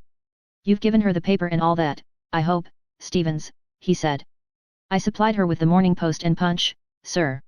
A ring at the bell took him away. In a few minutes he returned. Another young lady, sir. What? Jimmy clutched his head. Another young lady, she declines to give her name, sir, but says her business is important. Jimmy stared at him. This is damned odd, Stevens. Damned odd. Look here, what time did I come home last night? Just upon 5 o'clock, sir. And was I, how was I? Just a little cheerful, sir, nothing more. Inclined to sing Rule Britannia. What an extraordinary thing, said Jimmy. Rule Britannia, I cannot imagine myself in a sober state ever singing Rule Britannia. Some latent patriotism must have emerged under the stimulus of, just a couple too many. I was celebrating at the Mustard and Cress, I remember. Not nearly such an innocent spot as it sounds, Stevens. He paused. I was wondering. Yes, sir. I was wondering whether under the aforementioned stimulus I had put an advertisement in a newspaper asking for a nursery governess or something of that sort. Stevens coughed. 2 girls turning up. It looks odd. I shall eschew the Mustard and Cress in future. That's a good word, Stevens, eschew. I met it in a crossword the other day and took a fancy to it. Whilst he was talking Jimmy was rapidly appareling himself. At the end of 10 minutes he was ready to face his unknown guests. As he opened the door of his sitting room the first person he saw was a dark, slim girl who was totally unknown to him. She was standing by the mantelpiece, leaning against it. Then his glance went on to the big leather-covered armchair, and his heart missed a beat. Lorraine. It was she who rose and spoke first a little nervously. You must be very surprised to see me. But I had to come. I'll explain in a minute. This is Lady Eileen Brent. Bundle, that's what I'm usually known as. You've probably heard of me from Bill Eversley. Oh. Rather, of course I have, said Jimmy, endeavoring to cope with the situation. I say, do sit down and let's have a cocktail or something. But both girls declined. As a matter of fact, continued Jimmy, I'm only just out of bed. That's what Bill said, remarked Bundle. I told him I was coming round to see you, and he said you wouldn't be up. Well, I'm up now, said Jimmy encouragingly. It's about Gary, said Lorraine. And now about Ronnie. What do you mean by and now about Ronnie? He was shot yesterday. What? Cried Jimmy. Bundle told her story for the second time. Jimmy listened like a man in a dream. Old Ronnie, shot, he murmured. What is this damned business? He sat down on the edge of a chair, thinking for a minute or two, and then spoke in a quiet, level voice. There's something I think I ought to tell you. Yes, said Bundle encouragingly. It was on the day Gary Wade died. On the way over to break the news to you, he nodded at Lorraine. In the car Ronnie said something to me. That is to say, he started to tell me something. There was something he wanted to tell me, and he began about it, and then he said he was bound by a promise and couldn't go on. Bound by a promise, said Lorraine thoughtfully. That's what he said. Naturally I didn't press him after that. But he was odd, darned odd, all through. I got the impression then that he suspected, well, foul play. I thought he'd tell the doctor so. But no, not even a hint. So I thought I'd been mistaken. And afterwards, with the evidence and all, well, it seemed such a very clear case. I thought my suspicions had been all bosh. But you think Ronnie still suspected?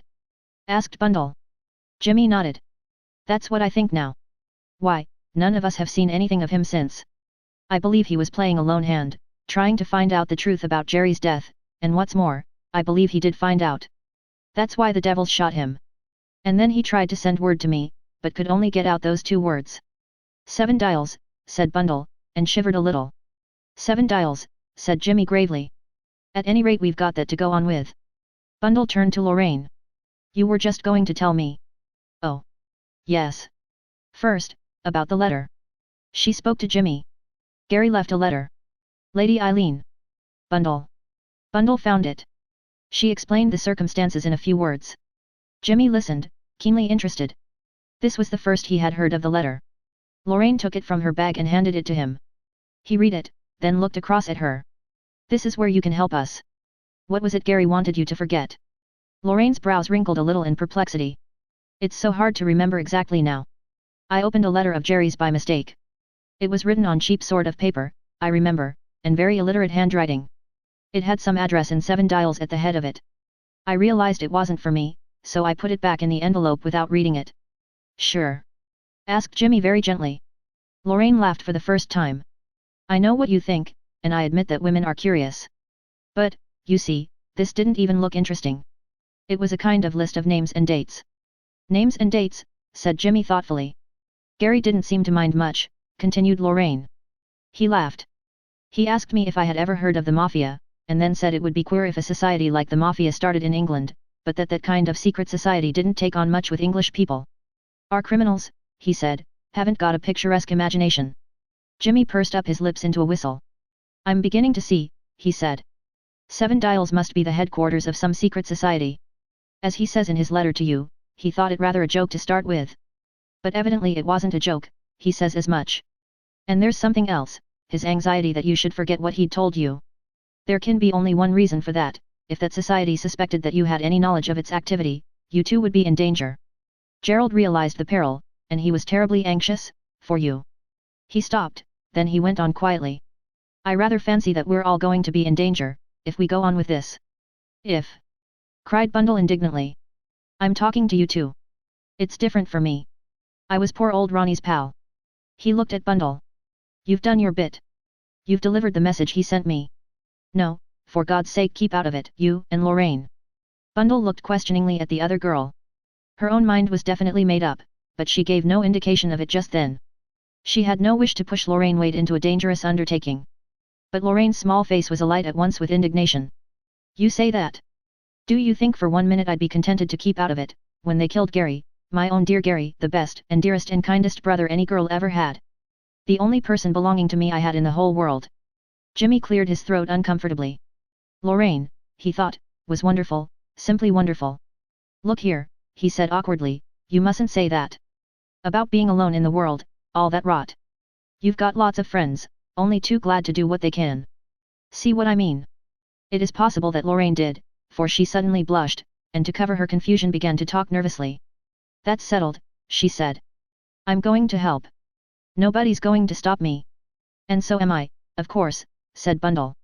They both looked at Jimmy. Yes, he said slowly. Yes, quite so. They looked at him inquiringly. I was just wondering, said Jimmy, how we were going to begin.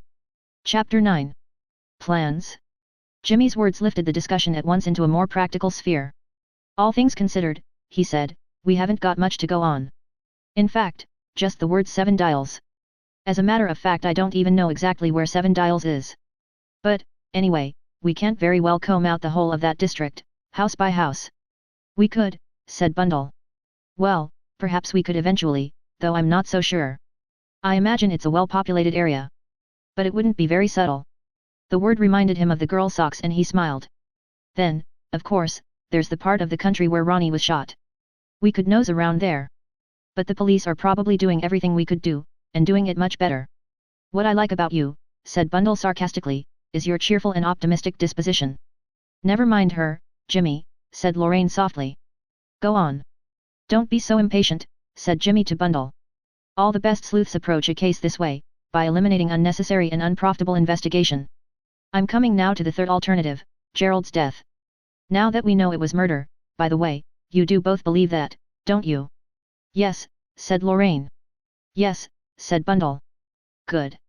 So do I. Well, it seems to me that there we do stand some faint chance. After all, if Gary didn't take the chloral himself, someone must have got into his room and put it there, dissolved it in the glass of water, so that when he woke up he drank it off. And of course left the empty box or bottle or whatever it was. You agree with that?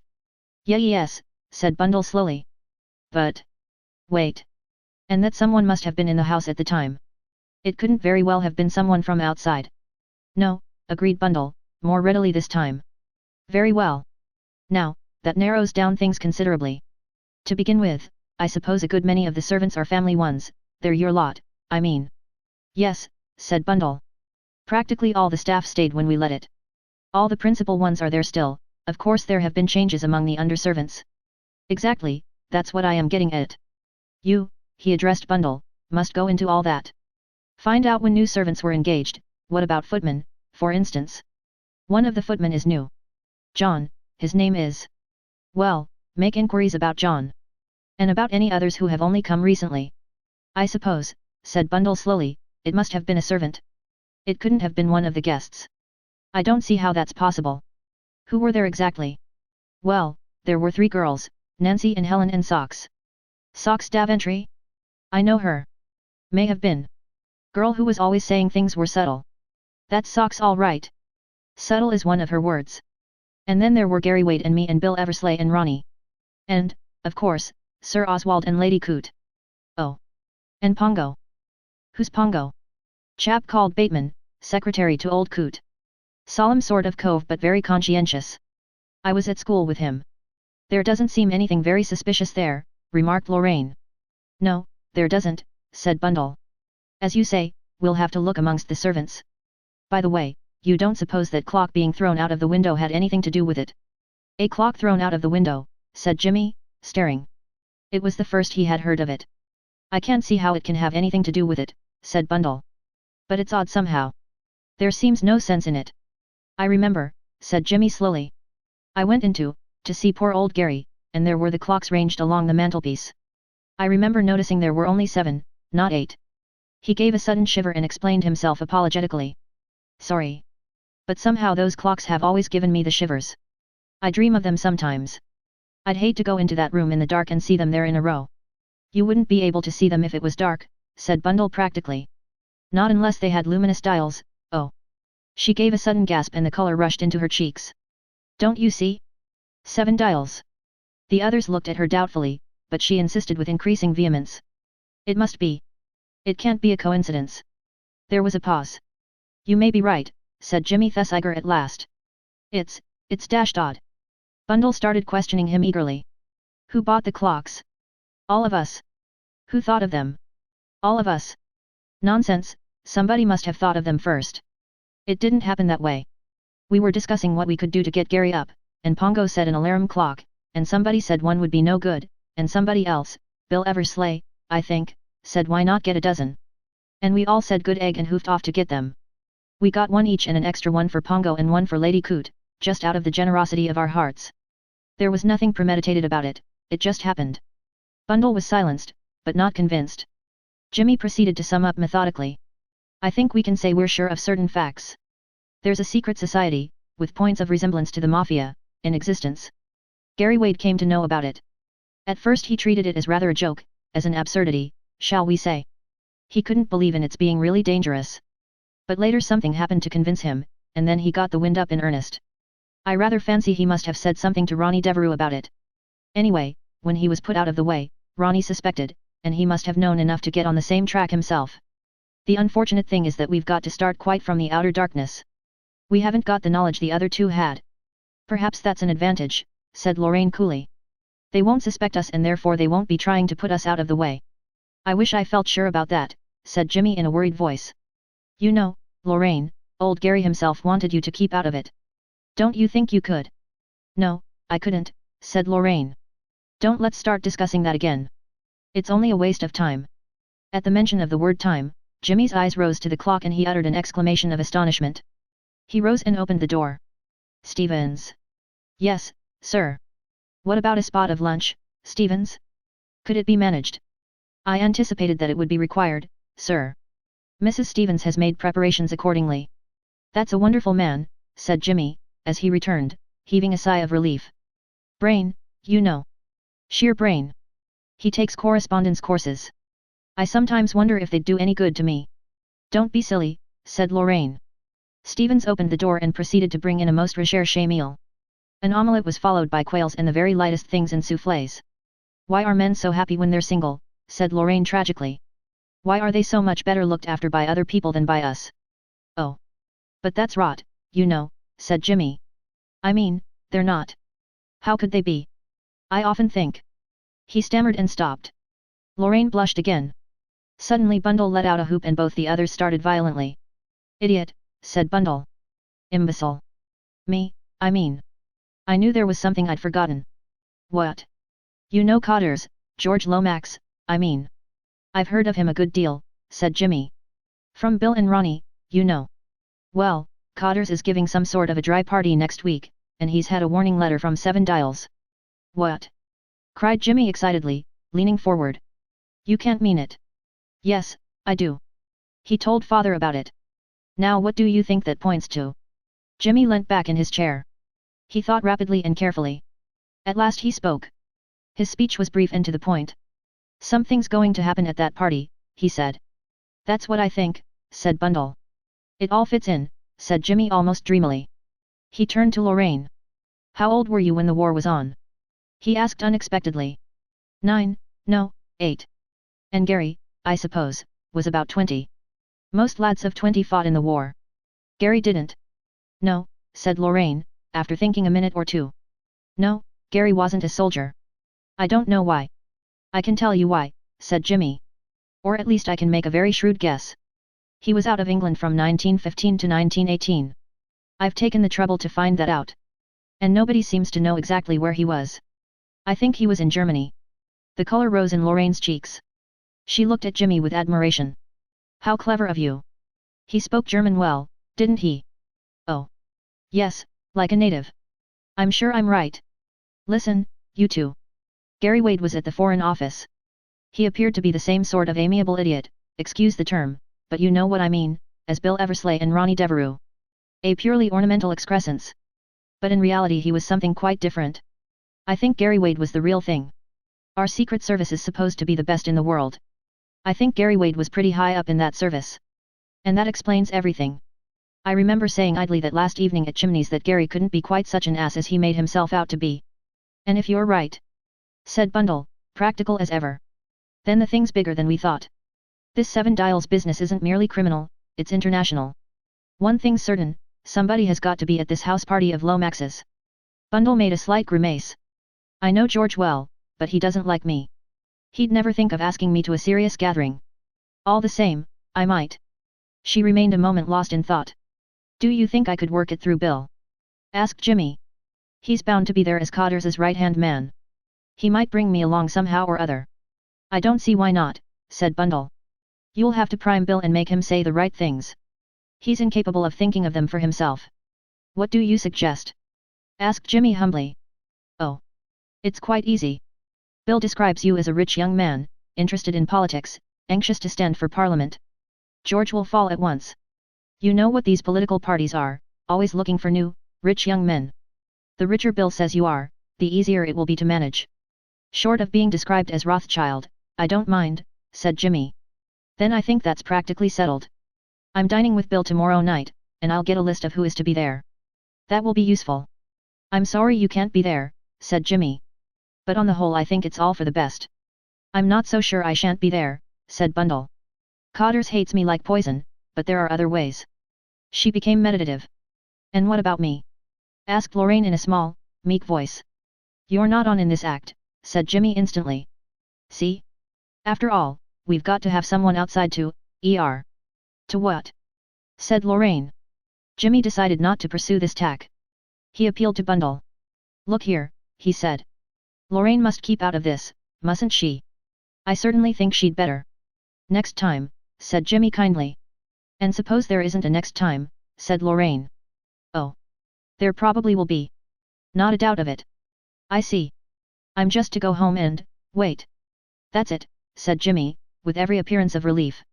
I thought you'd understand. You see, explained Bundle, 3 of us forcing our way in might look rather suspicious. And you would be particularly difficult. You do see that, don't you? Oh. Yes, said Lorraine. Then it's settled, you do nothing, said Jimmy. I do nothing, said Lorraine meekly. Bundle looked at her in sudden suspicion. The tameness with which Lorraine was taking it seemed hardly natural. Lorraine looked at her. Her eyes were blue and guileless. They met Bundle's without a quiver even of the lashes. Bundle was only partly satisfied. She found the meekness of Lorraine weighed highly suspicious. Chapter 10. Bundle visits Scotland Yard. Now it may be said at once that in the foregoing conversation each one of the 3 participants had, as it were, held something in reserve. That nobody tells everything is a very true motto. It may be questioned, for instance, if Lorraine Wade was perfectly sincere in her account of the motives which had led her to seek out Jimmy Thesiger. In the same way, Jimmy Thesiger himself had various ideas and plans connected with the forthcoming party at George Lomax's which he had no intention of revealing to, say, Bundle. And Bundle herself had a fully fledged plan which she proposed to put into immediate execution and which she had said nothing whatever about. On leaving Jimmy Thesiger's rooms, she drove to Scotland Yard, where she asked to see Superintendent Battle. Superintendent Battle was rather a big man. He worked almost entirely on cases of a delicate political nature. On such a case he had come to Chimneys 4 years ago, and Bundle was frankly trading on his remembering this fact. After a short delay, she was taken along several corridors and into the superintendent's private room. Battle was a stolid-looking man with a wooden face. He looked supremely unintelligent and more like a commissionaire than a detective. He was standing by the window when she entered, gazing in an expressionless manner at some sparrows. "Good afternoon, Lady Eileen," he said. "Sit down, won't you?" "Thank you," said Bundle. "I was afraid you mightn't remember me." "Always remember people," said Battle. He added, "Got to in my job." "Oh," said Bundle, rather damped. "And what can I do for you?" inquired the superintendent. Bundle came straight to the point. "I've always heard that you people at Scotland Yard have lists of all secret societies and things like that that are formed in London." "We try to keep up to date," said Superintendent Battle cautiously. "I suppose a great many of them aren't really dangerous." "We've got a very good rule to go by," said Battle. "The more they talk, the less they'll do. You'd be surprised how well that works out. And I've heard that very often you let them go on." Battle nodded. "That's so. Why shouldn't a man call himself a brother of liberty and meet twice a week in a cellar and talk about rivers of blood? It won't hurt either him or us. And if there is trouble any time, we know where to lay our hands on him. But sometimes, I suppose," said Bundle slowly, "a society may be more dangerous than anyone imagines." "Very unlikely," said Battle. "But it might happen," persisted Bundle. "Oh. It might," admitted the superintendent. There was a moment or two's silence. Then Bundle said quietly, "Superintendent Battle, could you give me a list of secret societies that have their headquarters in 7 Dials?" It was Superintendent Battle's boast that he had never been seen to display emotion. But Bundle could have sworn that just for a moment his eyelids flickered and he looked taken aback. Only for a moment, however. He was his usual wooden self as he said, "Strictly speaking, Lady Eileen, there's no such place as 7 Dials nowadays." "No. No. Most of it is pulled down and rebuilt. It was rather a low quarter once, but it's very respectable and high class nowadays. Not at all a romantic spot to poke about in for mysterious secret societies." "Oh," said Bundle, rather nonplussed. "But all the same I should very much like to know what put that neighborhood into your head, Lady Eileen." "Have I got to tell you?" "Well, it saves trouble, doesn't it? We know where we are, so to speak." Bundle hesitated for a minute. There was a man shot yesterday, she said slowly. I thought I had run over him. Mr. Ronald Devereux. You know about it, of course. Why has there been nothing in the papers? Do you really want to know that, Lady Eileen? Yes, please.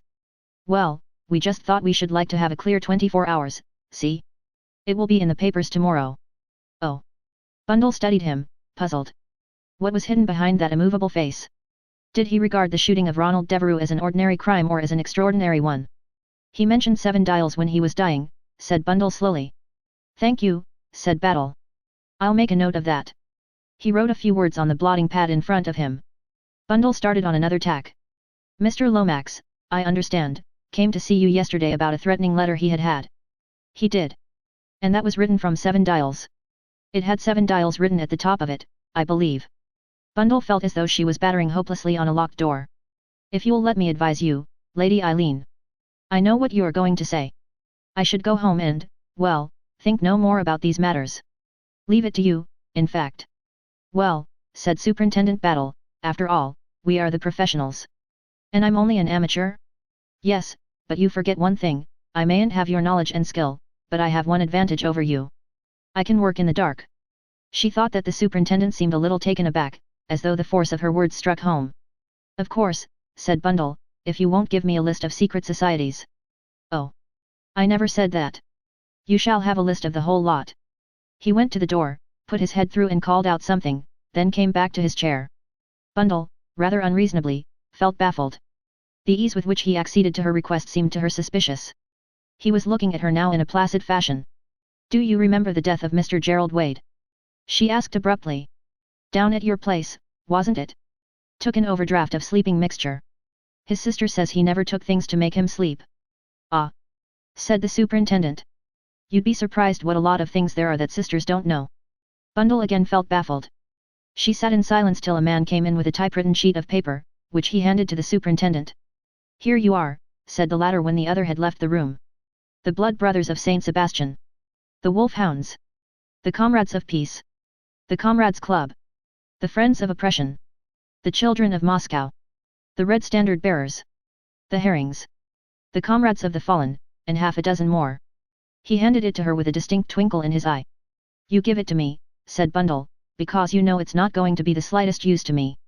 Do you want me to leave the whole thing alone? I should prefer it, said Battle.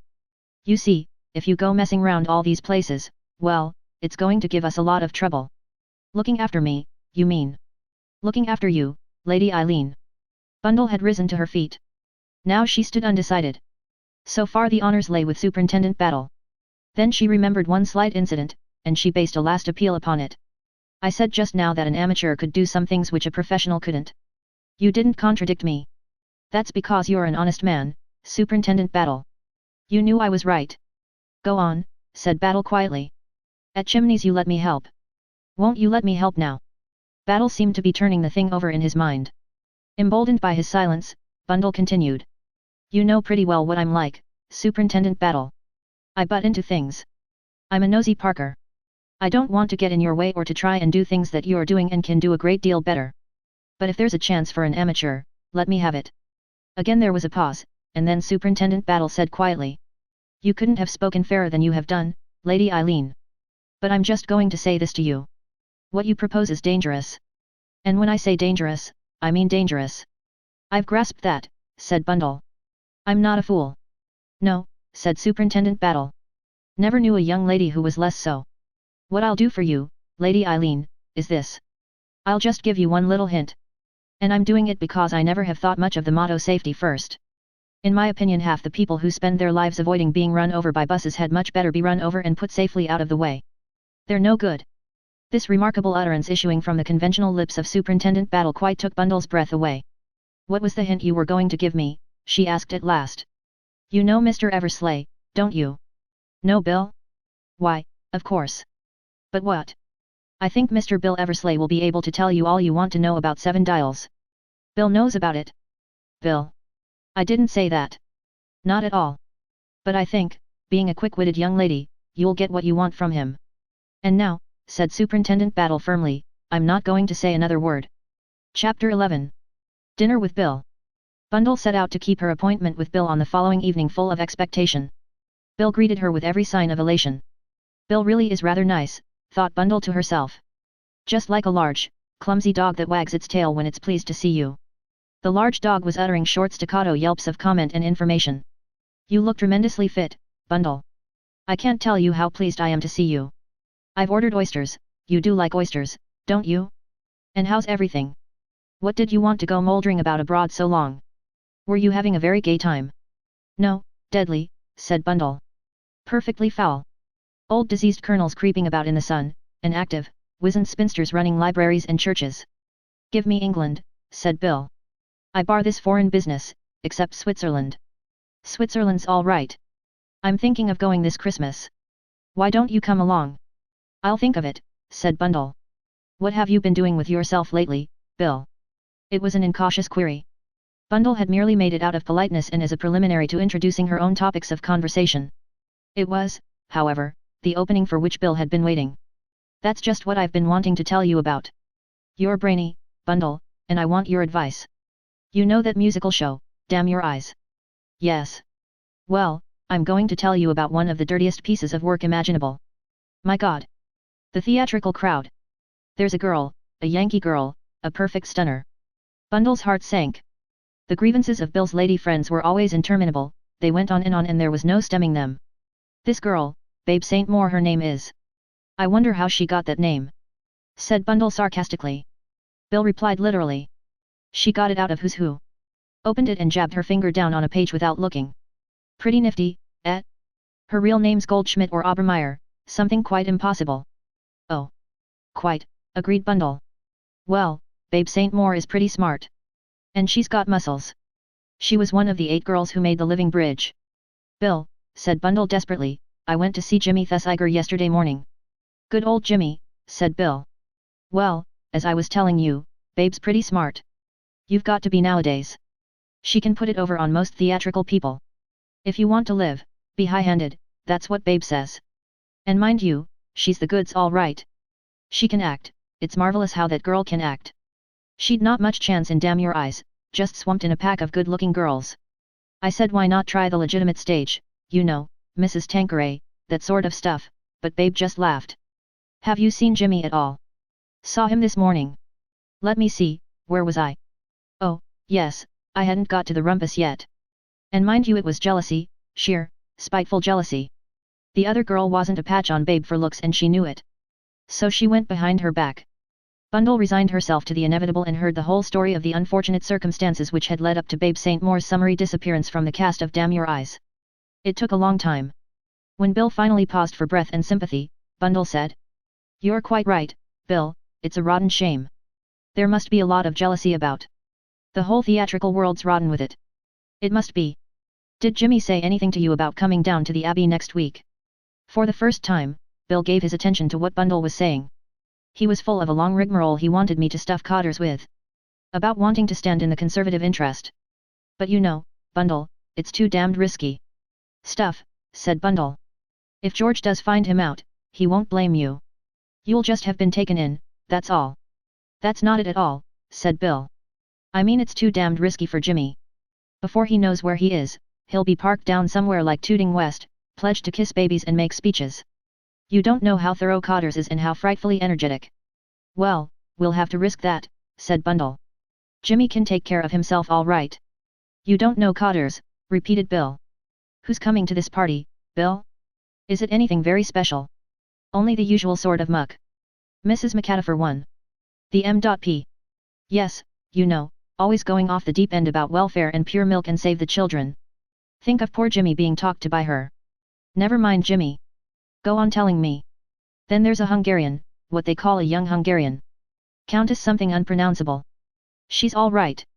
He swallowed as though embarrassed and Bundle observed that he was crumbling his bread nervously. Young and beautiful? She inquired delicately. Oh. Rather. I didn't know George went in for female beauty much. Oh. He doesn't. She runs baby feeding in Budapest, something like that. Naturally she and Mrs. McAdoo want to get together. Who else? Sir Stanley Digby. The Air Minister. Yes. And his secretary, Terence O'Rourke. He's rather a lad, by the way, or used to be in his flying days. Then there's a perfectly poisonous German chap called Herr Eberhard. I don't know who he is, but we're all making the hell of a fuss about him. I've been twice told off to take him out to lunch, and I can tell you, Bundle, it was no joke. He's not like the embassy chaps, who are all very decent. This man sucks in soup and eats peas with a knife. Not only that, but the brute is always biting his fingernails, positively gnaws at them. Pretty foul. Isn't it? I believe he invents things, something of the kind. Well, that's all. Oh. Yes, Sir Oswald Coote. And Lady Coote. Yes, I believe she's coming too. Bundle sat lost in thought for some minutes. Bill's list was suggestive, but she hadn't time to think out various possibilities just now. She must get on to the next point. Bill. She said. What's all this about 7 dials? Bill at once looked horribly embarrassed. He blinked and avoided her glance. I don't know what you mean, he said. Nonsense, said Bundle. I was told you know all about it. About what? This was rather a poser. Bundle shifted her ground. I don't see what you want to be so secretive for, she complained. Nothing to be secretive about. Nobody goes there much now. It was only a craze. This sounded puzzling. One gets so out of things when one is away, said Bundle in a sad voice. Oh. You haven't missed much, said Bill. Everyone went there just to say they had been. It was boring really, and, my God, you can get tired of fried fish. Where did everyone go?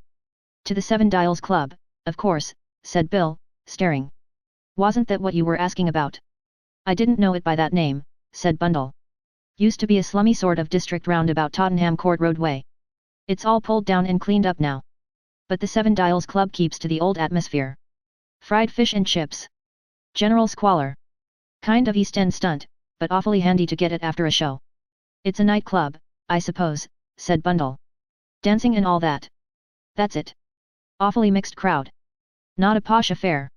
Artists, you know, and all sorts of odd women and a sprinkling of our lot. They say quite a lot of things, but I think that that's all bunkum myself, just said to make the place go. Good, said Bundle. We'll go there tonight. Oh. I shouldn't do that, said Bill. His embarrassment had returned. I tell you it's played out. Nobody goes there now. Well, we're going. You wouldn't care for it, Bundle. You wouldn't really. You're going to take me to the 7 Dials Club and nowhere else, Bill. And I should like to know why you are so unwilling. Unwilling.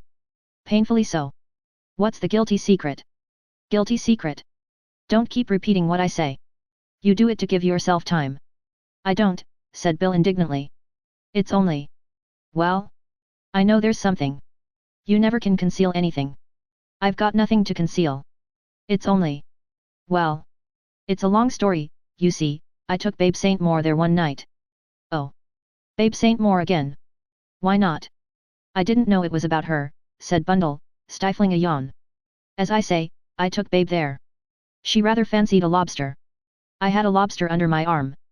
The story went on. When the lobster had been finally dismembered in a struggle between Bill and a fellow who was a rank outsider, Bundle brought her attention back to him. I see, she said. And there was a row. Yes, but it was my lobster. I'd bought it and paid for it. I had a perfect right. Oh. You had, said Bundle hastily. But I'm sure that's all forgotten now. And I don't care for lobsters anyway. So let's go.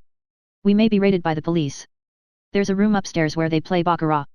Father will have to come out and bail me out, that's all. Come on, Bill. Bill still seemed rather reluctant, but Bundle was adamant, and they were soon speeding to their destination in a taxi.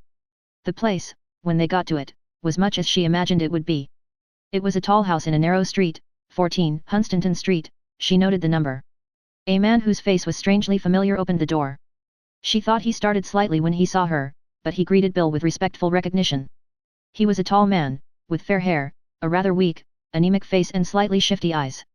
Bundle puzzled to herself where she could have seen him before. Bill had recovered his equilibrium now and quite enjoyed doing showman. They danced in the cellar, which was very full of smoke, so much so that you saw everyone through a blue haze. The smell of fried fish was almost overpowering. On the wall were rough charcoal sketches, some of them executed with real talent. The company was extremely mixed. There were portly foreigners, opulent Jewesses, a sprinkling of the really smart, and several ladies belonging to the oldest profession in the world. Soon Bill led Bundle upstairs. There the weak-faced man was on guard, watching all those admitted to the gambling room with a lynx eye. Suddenly recognition came to Bundle. Of course, she said. How stupid of me. It's Alfred, who used to be second footman at Chimneys. How are you, Alfred? Nicely, thank you, your ladyship. When did you leave Chimneys, Alfred? Was it long before we got back? It was about a month ago, lady. I got a chance of bettering myself, and it seemed a pity not to take it. I suppose they pay you very well here, remarked Bundle. Very fair, lady. Bundle passed in. It seemed to her that in this room the real life of the club was exposed. The stakes were high, she saw that at once, and the people gathered round the two tables were of the true type, hawk-eyed, haggard, with the gambling fever in their blood. She and Bill stayed there for about half an hour. Then Bill grew restive. Let's get out of this place, Bundle, and go on dancing. Bundle agreed. There was nothing to be seen here. They went down again. They danced for another half hour, had fish and chips, and then Bundle declared herself ready to go home. But it's so early, Bill protested. No, it isn't. Not really. And, anyway, I've got a long day in front of me tomorrow. What are you going to do? That depends, said Bundle mysteriously. But I can tell you this, Bill, the grass is not going to grow under my feet. It never does, said Mr. Eversley. Chapter 12. Inquiries at Chimneys. Bundle's temperament was certainly not inherited from her father, whose prevailing characteristic was a wholly amiable inertia. As Bill Eversley had very justly remarked, the grass never did grow under Bundle's feet. On the morning following her dinner with Bill, Bundle woke full of energy. She had 3 distinct plans which she meant to put into operation that day, and she realized that she was going to be slightly hampered by the limits of time and space. Fortunately she did not suffer from the affliction of Gary Wade, Ronnie Devereux, and Jimmy Thesiger, that of not being able to get up in the morning. Sir Oswald Coote himself would have had no fault to find with her on the score of early rising. At 8:30 Bundle had breakfasted and was on her way to Chimneys in the Hispano. Her father seemed mildly pleased to see her. I never know when you are going to turn up, he said. But this will save me ringing up, which I hate. Colonel Melrose was here yesterday about the inquest. Colonel Melrose was chief constable of the county, and an old friend of Lord Caterham. You mean the inquest on Ronnie Devereux? When is it to be? Tomorrow. 12 o'clock. Melrose will call for you. Having found the body, you'll have to give evidence, but he said you needn't be at all alarmed. Why on earth should I be alarmed?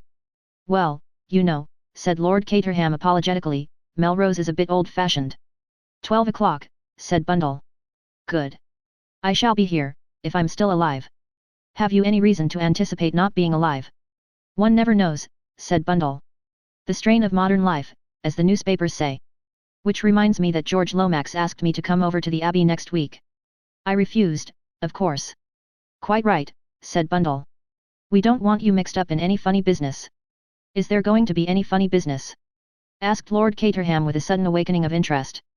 Well, warning letters and all that, you know, said Bundle. Perhaps George is going to be assassinated, said Lord Caterham hopefully. What do you think, Bundle? Perhaps I'd better go after all. You curb your bloodthirsty instincts and stay quietly at home, said Bundle. I'm going to talk to Mrs. Howell. Mrs. Howell was the housekeeper, that dignified, creaking lady who had struck such terror to the heart of Lady Coote.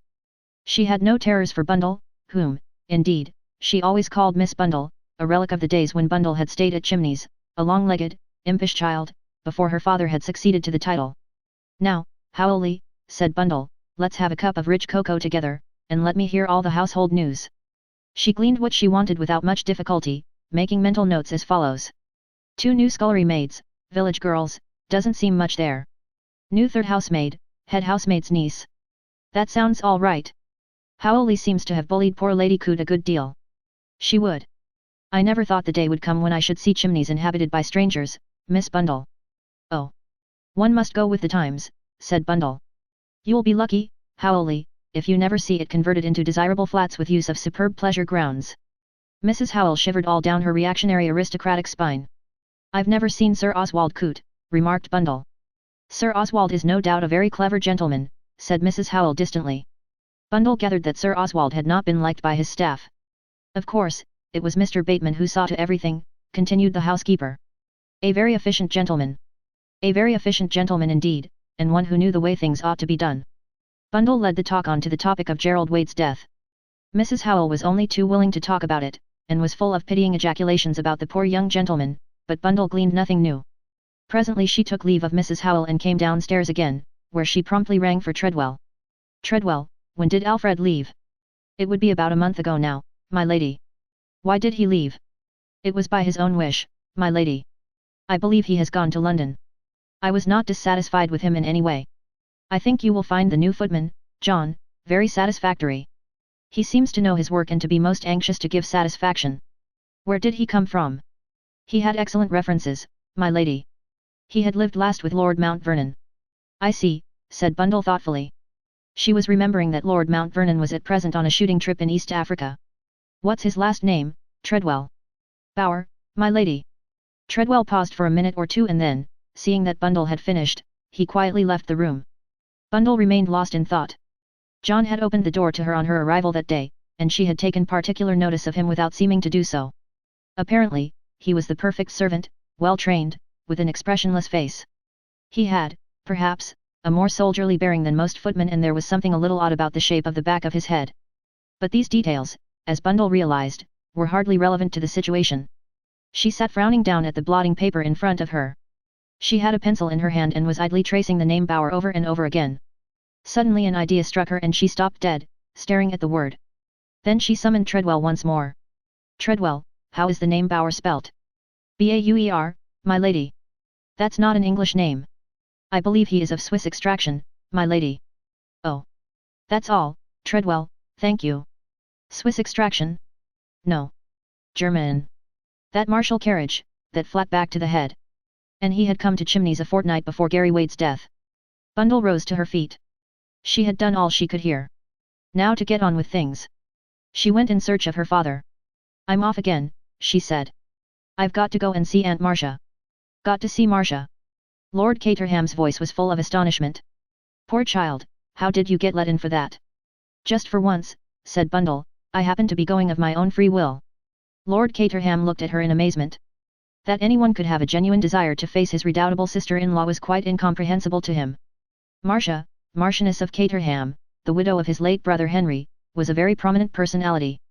Lord Caterham admitted that she had made Henry an admirable wife and that but for her in all probability he would never have held the office of Secretary of State for Foreign Affairs. On the other hand, he had always looked upon Henry's early death as a merciful release. It seemed to him that Bundle was foolishly putting her head into the lion's mouth. Oh. I say, he said. You know, I shouldn't do that. You don't know what it may lead to. I know what I hope it's going to lead to, said Bundle. I'm all right, father, don't you worry about me. Lord Caterham sighed and settled himself more comfortably in his chair. He went back to his perusal of the field. But in a minute or two Bundle suddenly put her head in again. Sorry, she said. But there's one other thing I wanted to ask you. What is Sir Oswald Coote? I told you, a steamroller. I don't mean your personal impression of him. How did he make his money, trouser buttons or brass beds or what? Oh. I see. He's steel. Steel and iron. He's got the biggest steel works, or whatever you call it, in England. He doesn't, of course, run the show personally now. It's a company or companies. He got me in as a director of something or other. Very good business for me, nothing to do except go down to the city once or twice a year to one of those hotel places, Cannon Street or Liverpool Street, and sit round a table where they have very nice new blotting paper. Then Coote or some clever Johnny makes a speech simply bristling with figures, but fortunately you needn't listen to it, and I can tell you, you often get a jolly good lunch out of it. Uninterested in Lord Caterham's lunches, Bundle had departed again before he had finished speaking. On the way back to London, she tried to piece together things to her satisfaction. As far as she could see, steel and infant welfare did not go together. One of the two, then, was just padding, presumably the latter. Mrs. Macata and the Hungarian Countess could be ruled out of court. They were camouflage.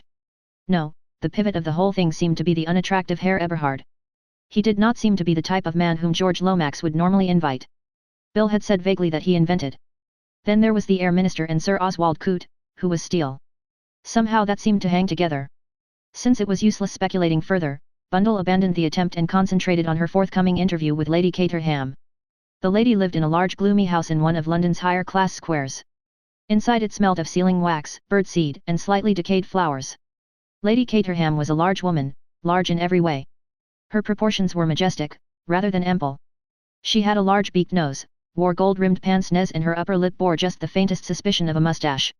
She was somewhat surprised to see her niece, but accorded her a frigid cheek, which Bundle duly kissed. This is quite an unexpected pleasure, Eileen, she observed coldly. We've only just got back, Aunt Marcia. I know. How is your father? Much as usual. Her tone conveyed disparagement. She had a poor opinion of Alastair Edward Brent, 9th Marquis of Caterham. She would have called him, had she known the term, a poor fish. Father is very well. He's down at Chimneys. Indeed. You know, Eileen, I never approved of the letting of Chimneys. The place is, in many ways, a historical monument. It should not be cheapened.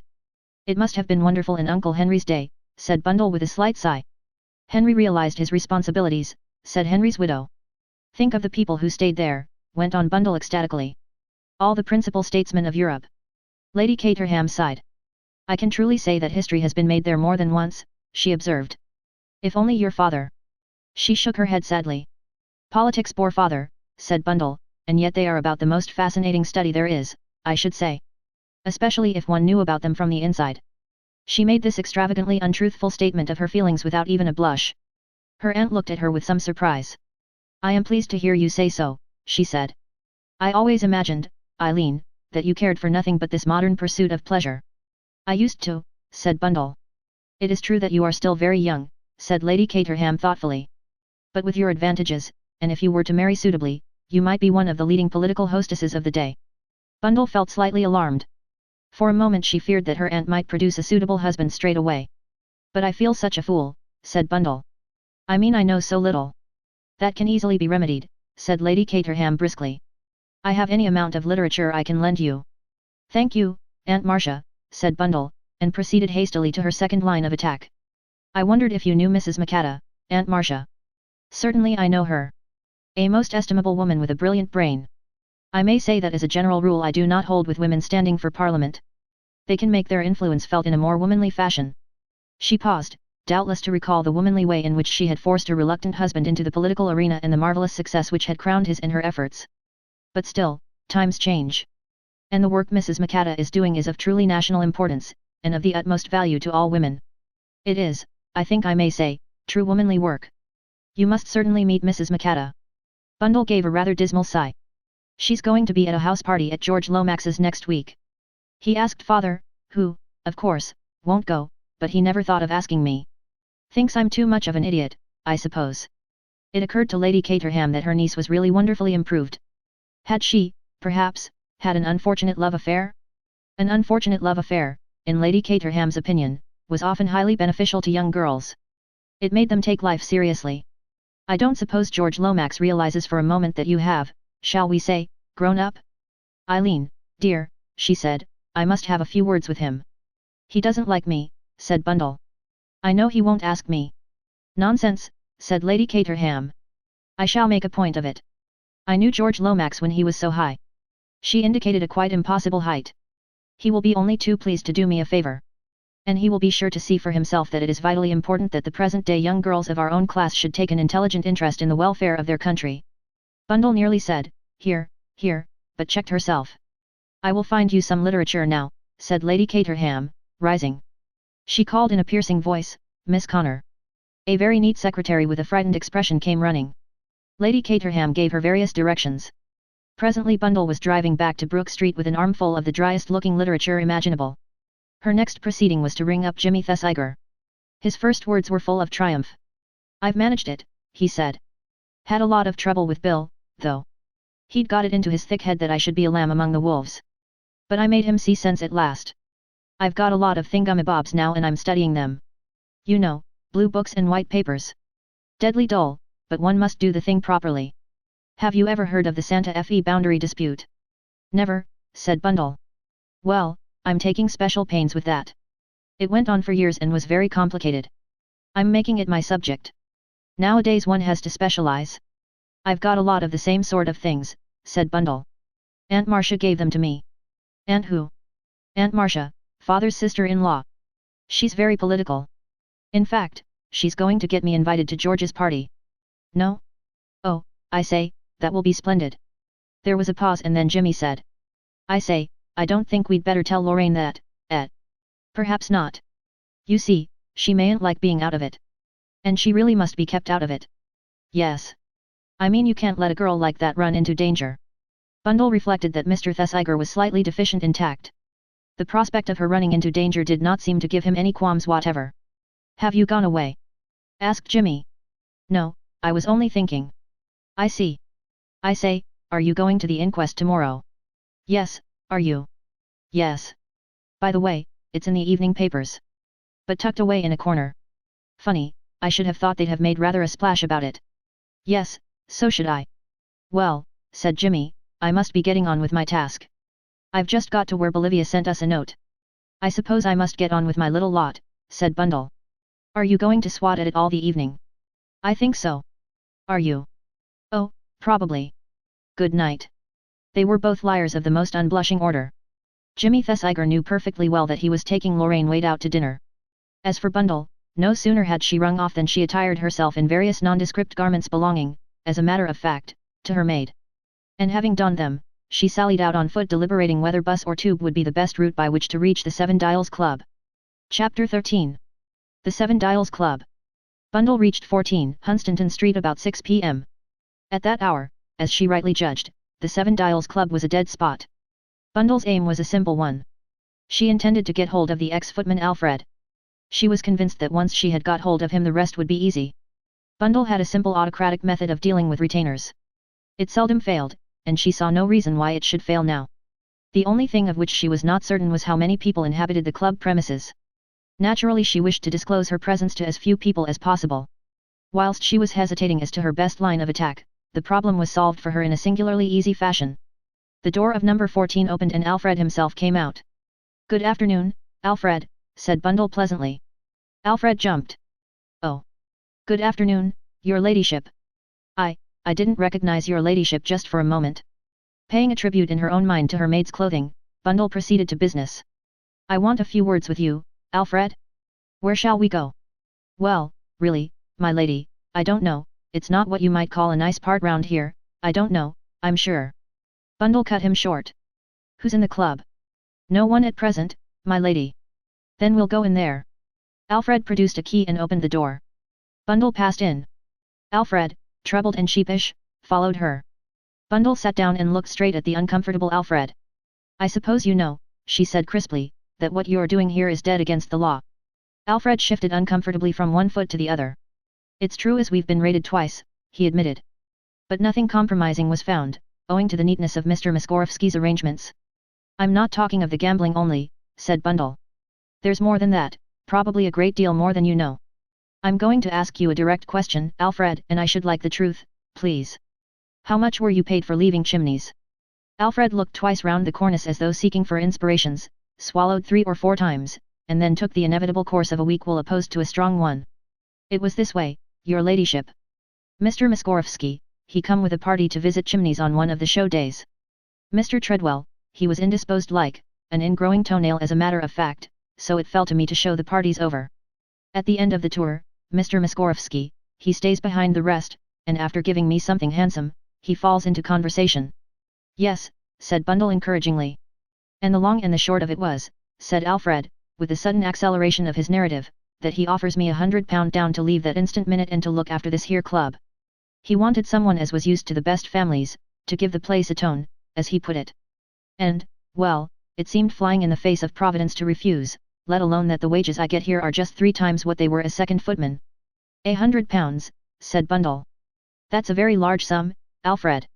Did they say anything about who was to fill your place at Chimneys? I demurred a bit, my lady, about leaving at once.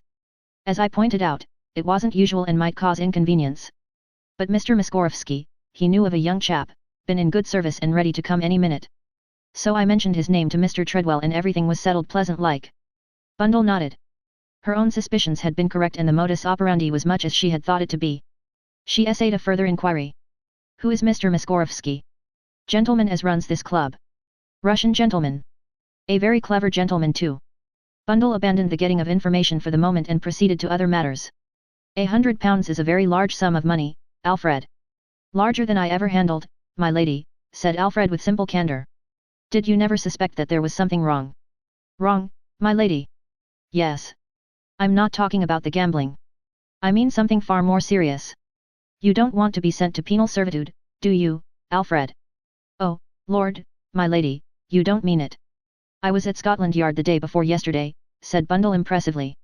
I heard some very curious things. I want you to help me, Alfred, and if you do, well, if things go wrong, I'll put in a good word for you. Anything I can do, I shall be only too pleased, my lady.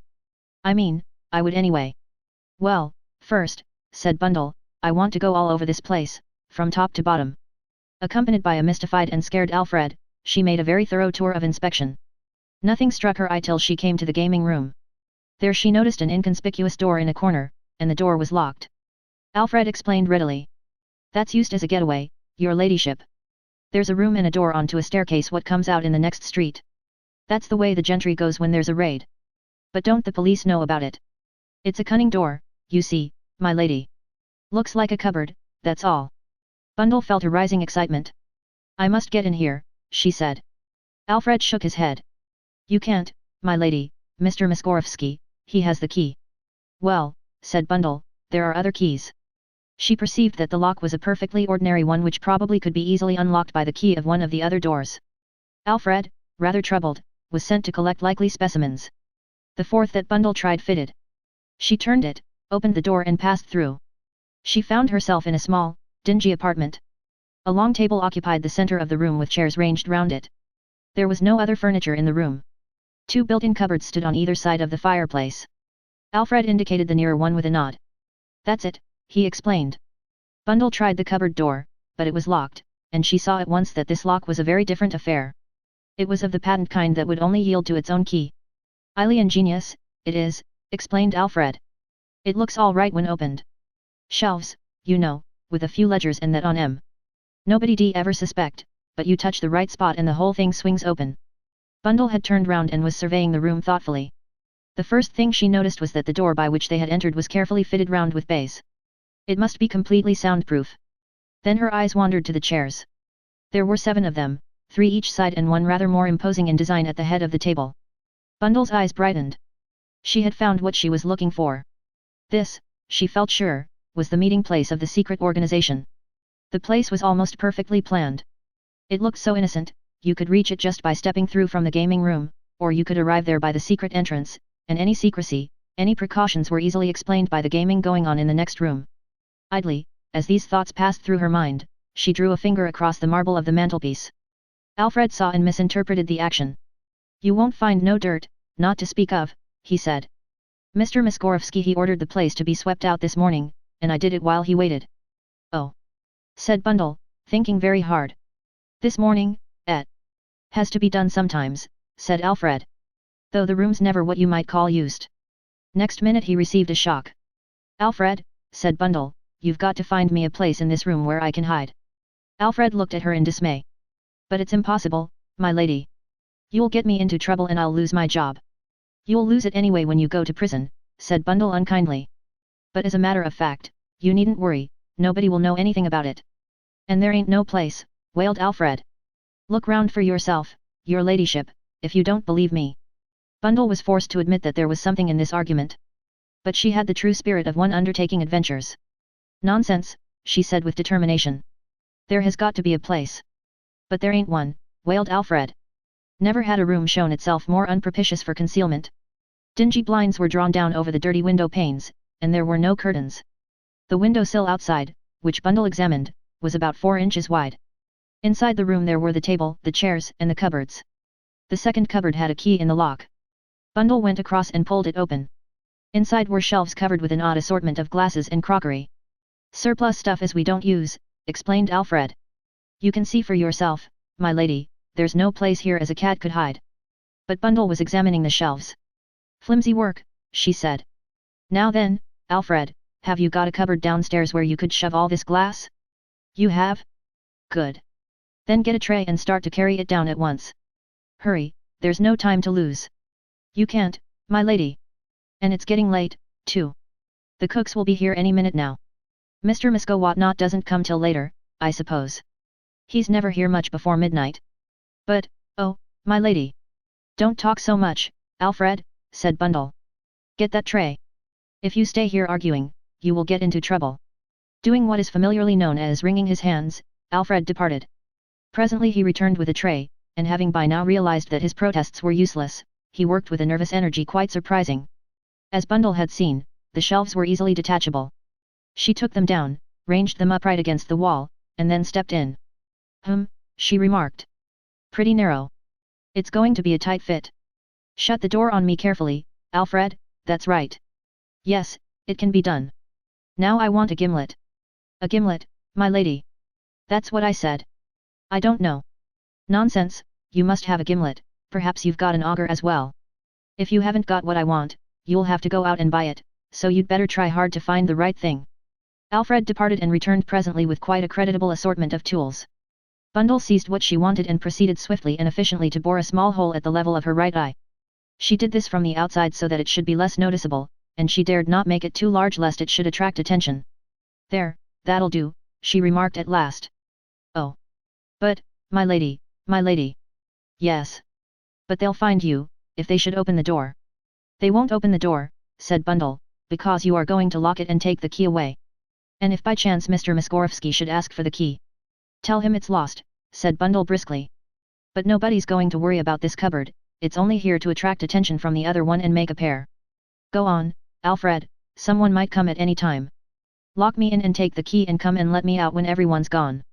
You'll be taken bad, my lady. You'll faint. I never faint, said Bundle. But you might as well get me a cocktail. I shall certainly need it. Then lock the door of the room again, don't forget, and take all the door keys back to their proper doors. And, Alfred, don't be too much of a rabbit. Remember, if anything goes wrong, I'll see you through.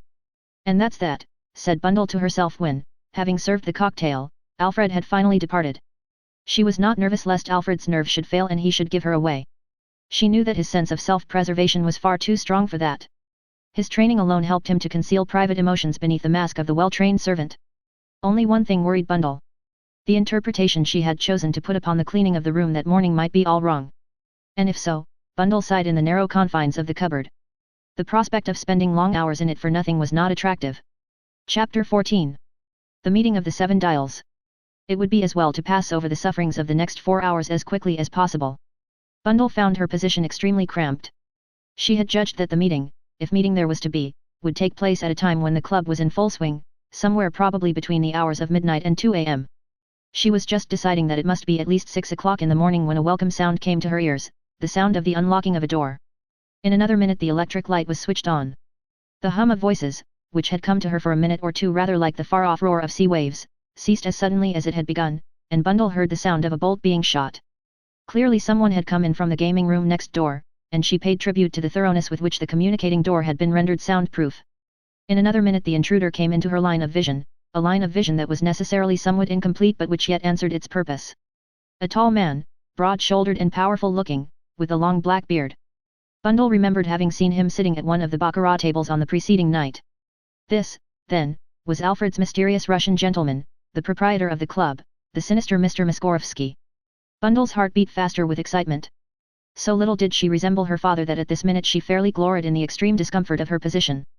The Russian remained for some minutes standing by the table, stroking his beard. Then he drew a watch from his pocket and glanced at the time. Nodding his head as though satisfied, he again thrust his hand into his pocket, and, pulling out something that Bundle could not see, he moved out of her line of vision.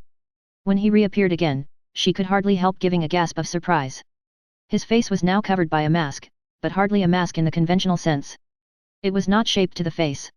It was a mere piece of material hanging in front of the features like a curtain in which 2 slits were pierced for the eyes. In shape it was round and on it was the representation of a clock face, with the hands pointing to 6 o'clock. The 7 dials, said Bundle to herself. And at that minute there came a new sound, 7 muffled taps. Moskowski strode across to where Bundle knew was the other cupboard door. She heard a sharp click, and then the sound of greetings in a foreign tongue. Presently she had a view of the newcomers. They also wore clock masks, but in their case the hands were in a different position, 4 o'clock and 5 o'clock respectively. Both men were in evening dress, but with a difference. One was an elegant, slender young man wearing evening clothes of exquisite cut. The grace with which he moved was foreign rather than English. The other man could be better described as wiry and lean. His clothes fitted him sufficiently well, but no more, and Bundle guessed at his nationality even before she heard his voice. I reckon we're the first to arrive at this little meeting. A full pleasant voice with a slight American drawl, and an inflection of Irish behind it. The elegant young man said in good, but slightly stilted, English. I had much difficulty in getting away tonight. These things do not always arrange themselves fortunately. I am not, like number 4 here, my own master. Bundle tried to guess at his nationality. Until he spoke, she had thought he might be French, but the accent was not a French one. He might possibly, she thought, be an Austrian, or a Hungarian, or even a Russian. The American moved to the other side of the table, and Bundle heard a chair being pulled out. 1 o'clock's being a great success, he said. I congratulate you on taking the risk. 5 o'clock shrugged his shoulders. Unless one takes risks, he left the sentence unfinished. Again 7 taps sounded, and Moskowski moved across to the secret door. She failed to catch anything definite for some moments since the whole company were out of sight, but presently she heard the bearded Russian's voice upraised. Shall we begin proceedings? He himself came round the table and took the seat next to the armchair at the top. Sitting thus, he was directly facing Bundle's cupboard. The elegant 5 o'clock took the place next to him. The third chair that side was out of Bundle's sight, but the American, number 4, moved into her line of vision for a moment or two before he sat down. On the near side of the table also, only 2 chairs were visible, and as she watched a hand turn the second, really the middle chair, down. And then with a swift movement, one of the newcomers brushed past the cupboard and took the chair opposite Moskowski. Whoever sat there had, of course, their back directly turned to Bundle, and it was at that back that Bundle was staring with a good deal of interest, for it was the back of a singularly beautiful woman very much décolletée. It was she who spoke first. Her voice was musical, foreign, with a deep seductive note in it. She was glancing towards the empty chair at the head of the table. So we are not to see number 7 tonight? She said. Tell me, my friends, shall we ever see him? That's darned good, said the American. Darned good. As for 7 o'clock, I'm beginning to believe there is no such person. I should not advise you to think that, my friend, said the Russian pleasantly. There was a silence, rather an uncomfortable silence, Bundle felt. She was still staring as though fascinated at the beautiful back in front of her. There was a tiny black mole just below the right shoulder blade that enhanced the whiteness of the skin. Bundle felt that at last the term beautiful adventuress, so often read, had a real meaning for her.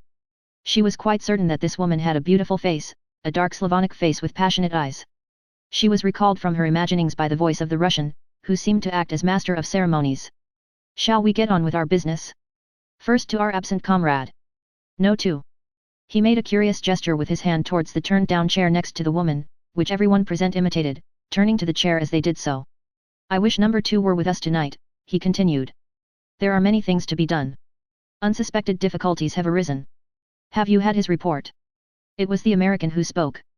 As yet, I have nothing from him. There was a pause. I cannot understand it. You think it may have gone astray? That is a possibility. In other words, said 5 o'clock softly, there is danger.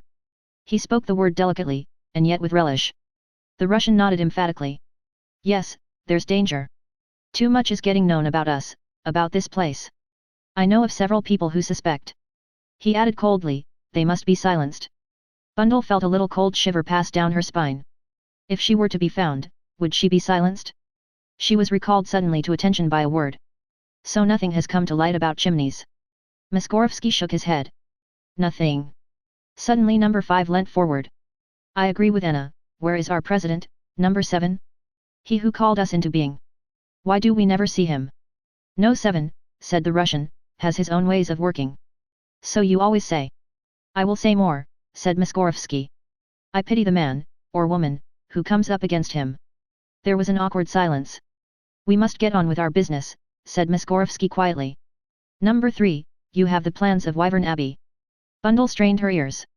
So far she had neither caught a glimpse of number 3, nor had she heard his voice. She heard it now and recognized it as unmistakable. Low, pleasant, indistinct, the voice of a well-bred Englishman. I've got them here, sir. Some papers were shoved across the table. Everyone bent forward. Presently Moskowski raised his head again. And the list of guests. Here. The Russian read them. Sir Stanley Digby. Mr. Terence O'Rourke. Sir Oswald and Lady Coote. Mr. Bateman. Countess Anna Radsky. Mrs. Makata. Mr. James Thesiger, he paused and then asked sharply. Who is Mr. James Thesiger? The American laughed. I guess you needn't worry any about him. The usual complete young ass. The Russian continued reading. Herr Eberhard and Mr. Eversley. That completes the list. Does it? Said Bundle silently. What about that sweet girl, Lady Eileen Brent? Yes, there seems nothing to worry about there, said Miskorowski. He looked across the table. I suppose there's no doubt whatever about the value of Eberhard's invention. 3 o'clock made a laconic British reply. None whatever.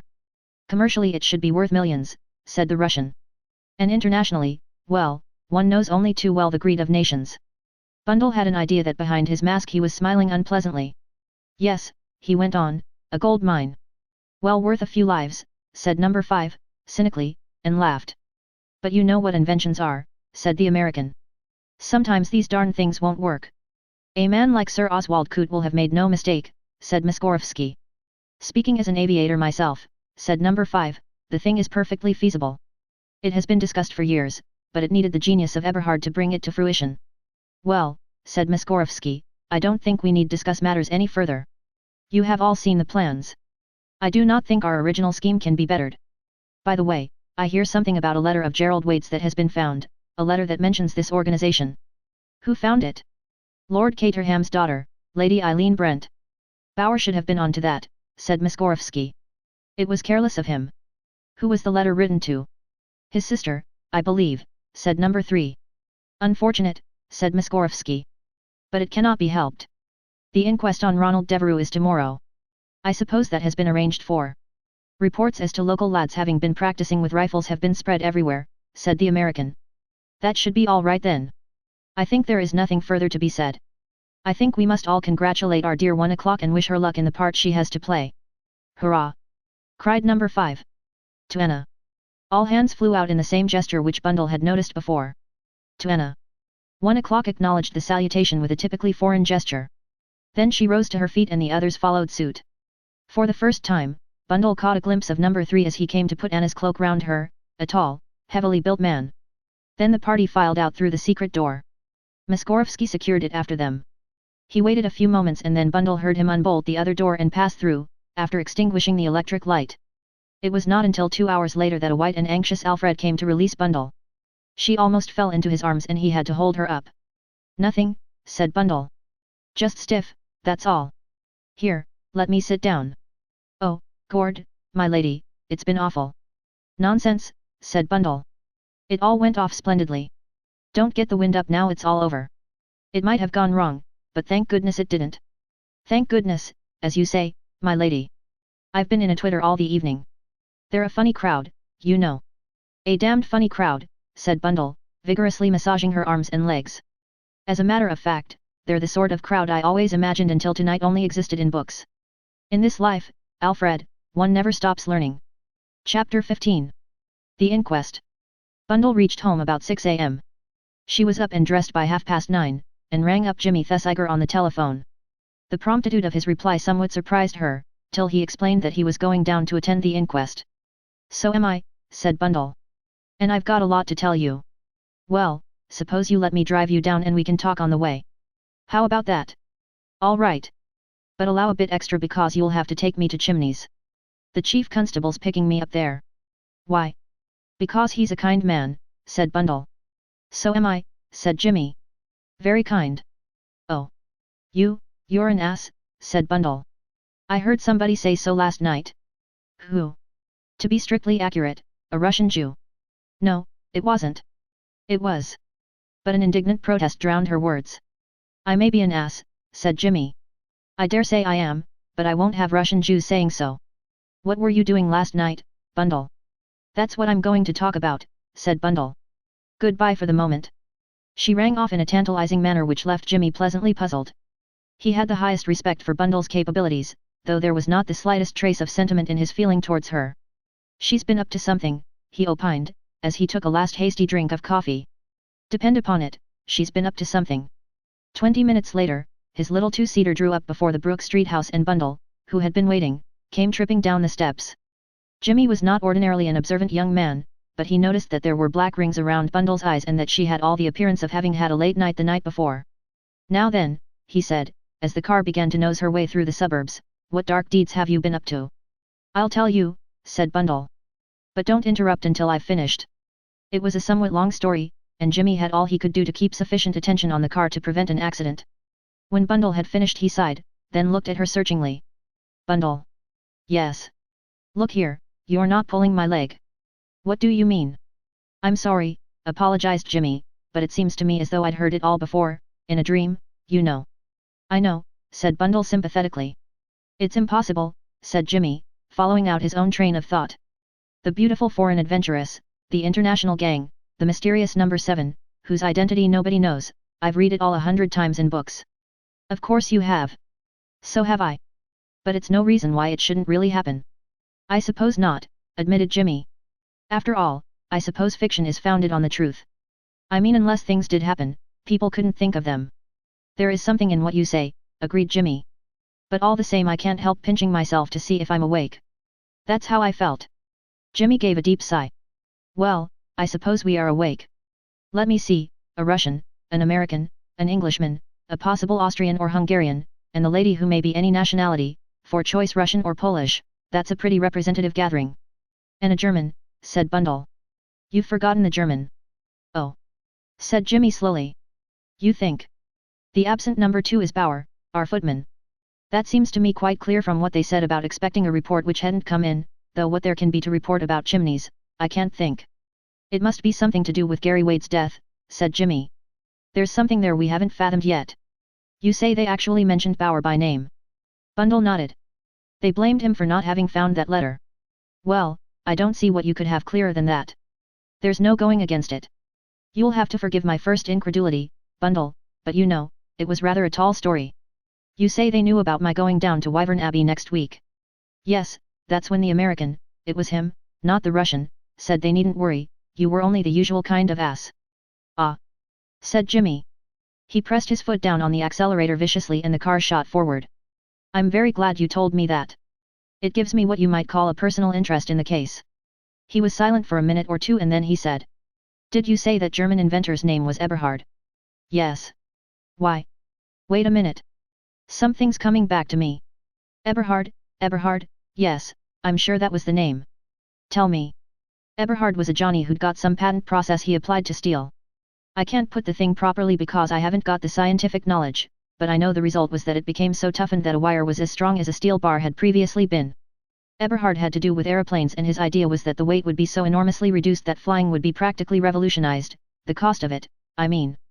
I believe he offered his invention to the German government, and they turned it down, pointed out some undeniable flaw in it, but they did it rather nastily. He set to work and circumvented the difficulty, whatever it was, but he'd been offended by their attitude and swore they shouldn't have his ewe lamb. I always thought the whole thing was probably bunkum, but now, it looks differently. That's it, said Bundle eagerly. You must be right, Jimmy. Eberhard must have offered his invention to our government. They've been taking, or are going to take, Sir Oswald Coote's expert opinion on it. There's going to be an unofficial conference at the Abbey. Sir Oswald, George, the Air Minister and Eberhard.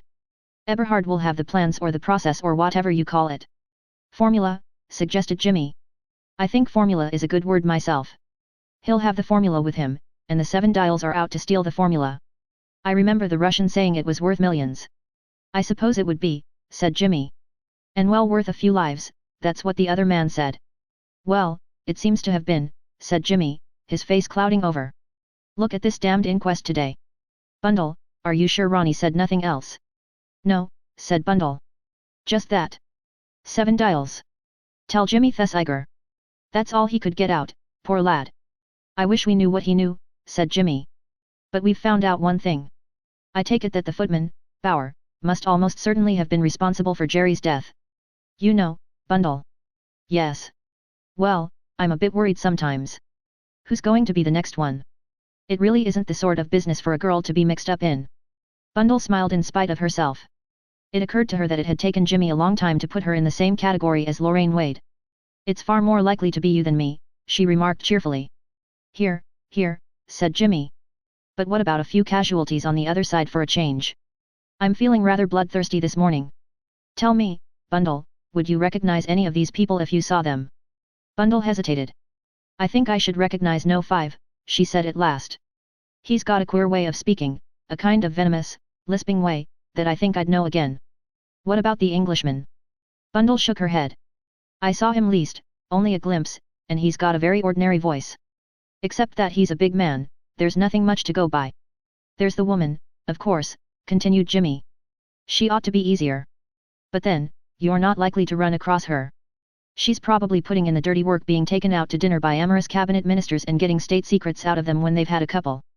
At least, that's how it's done in books.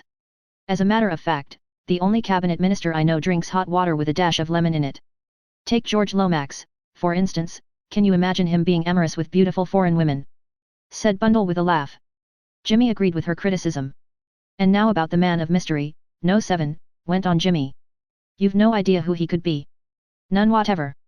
Again, by book standard, that is, he ought to be someone we all know. What about George Lomax himself?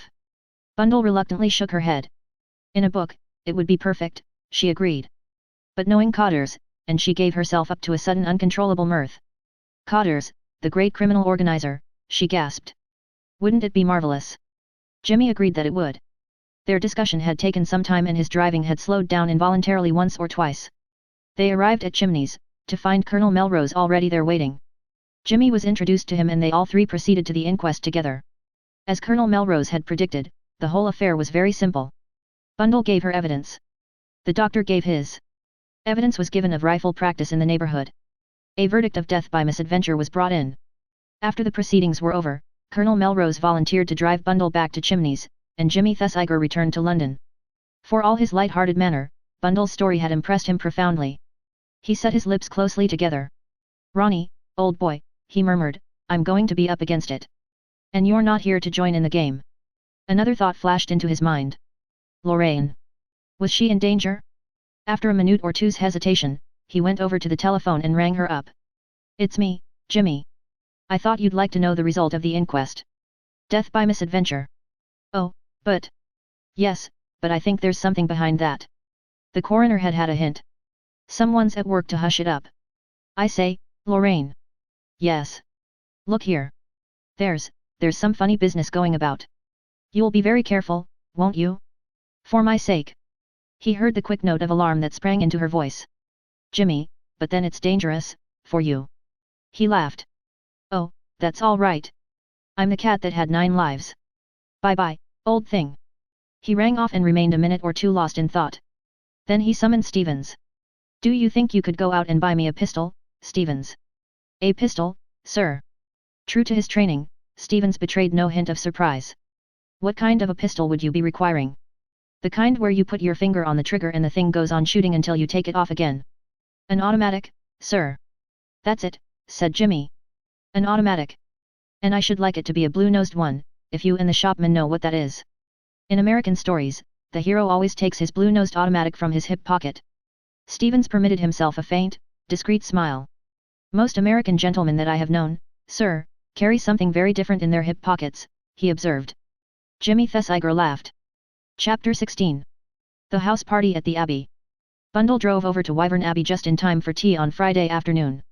George Lomax came forward to welcome her with considerable empressement. My dear Eileen, he said, I can't tell you how pleased I am to see you here. You must forgive my not having invited you when I asked your father, but to tell the truth I never dreamed that a party of this kind would appeal to you.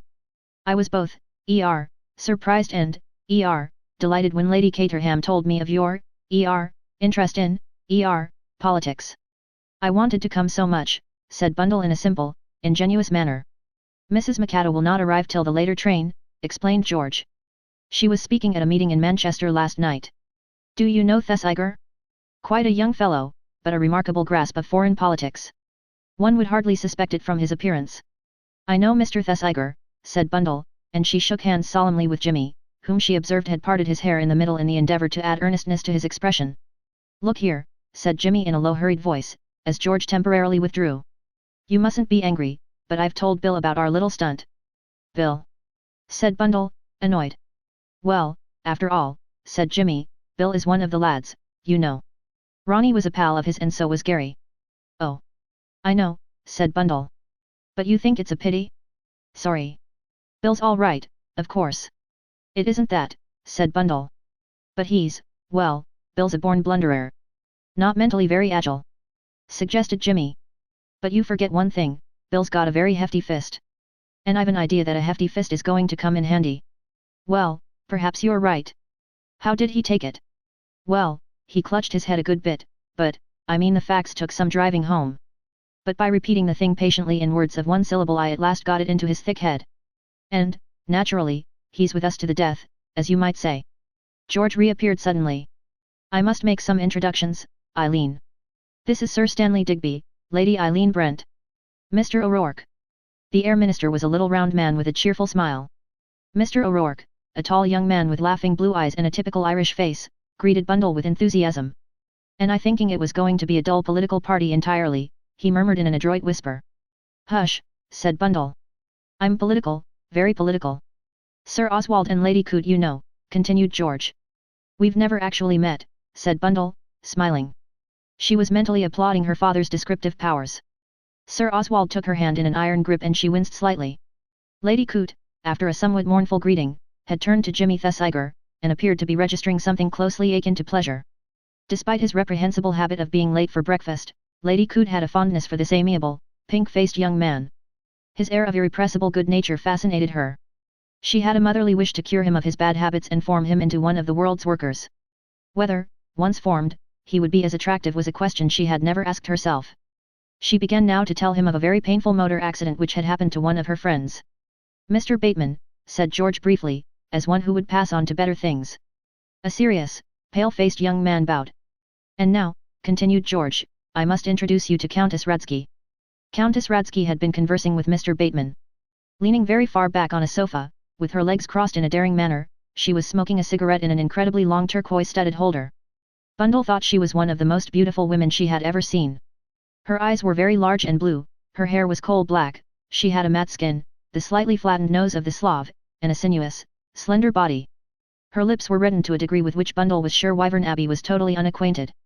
She said eagerly, "This is Mrs. McAdda, yes."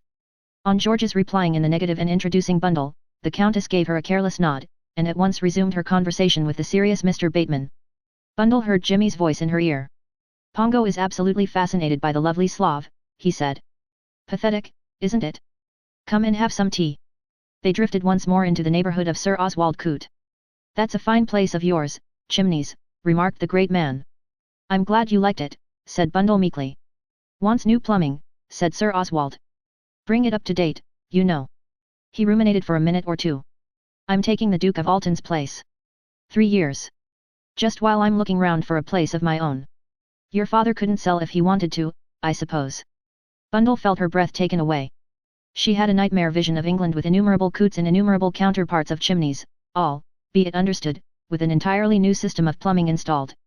She felt a sudden violent resentment which, she told herself, was absurd. After all, contrasting Lord Caterham with Sir Oswald Coote, there was no doubt as to who would go to the wall.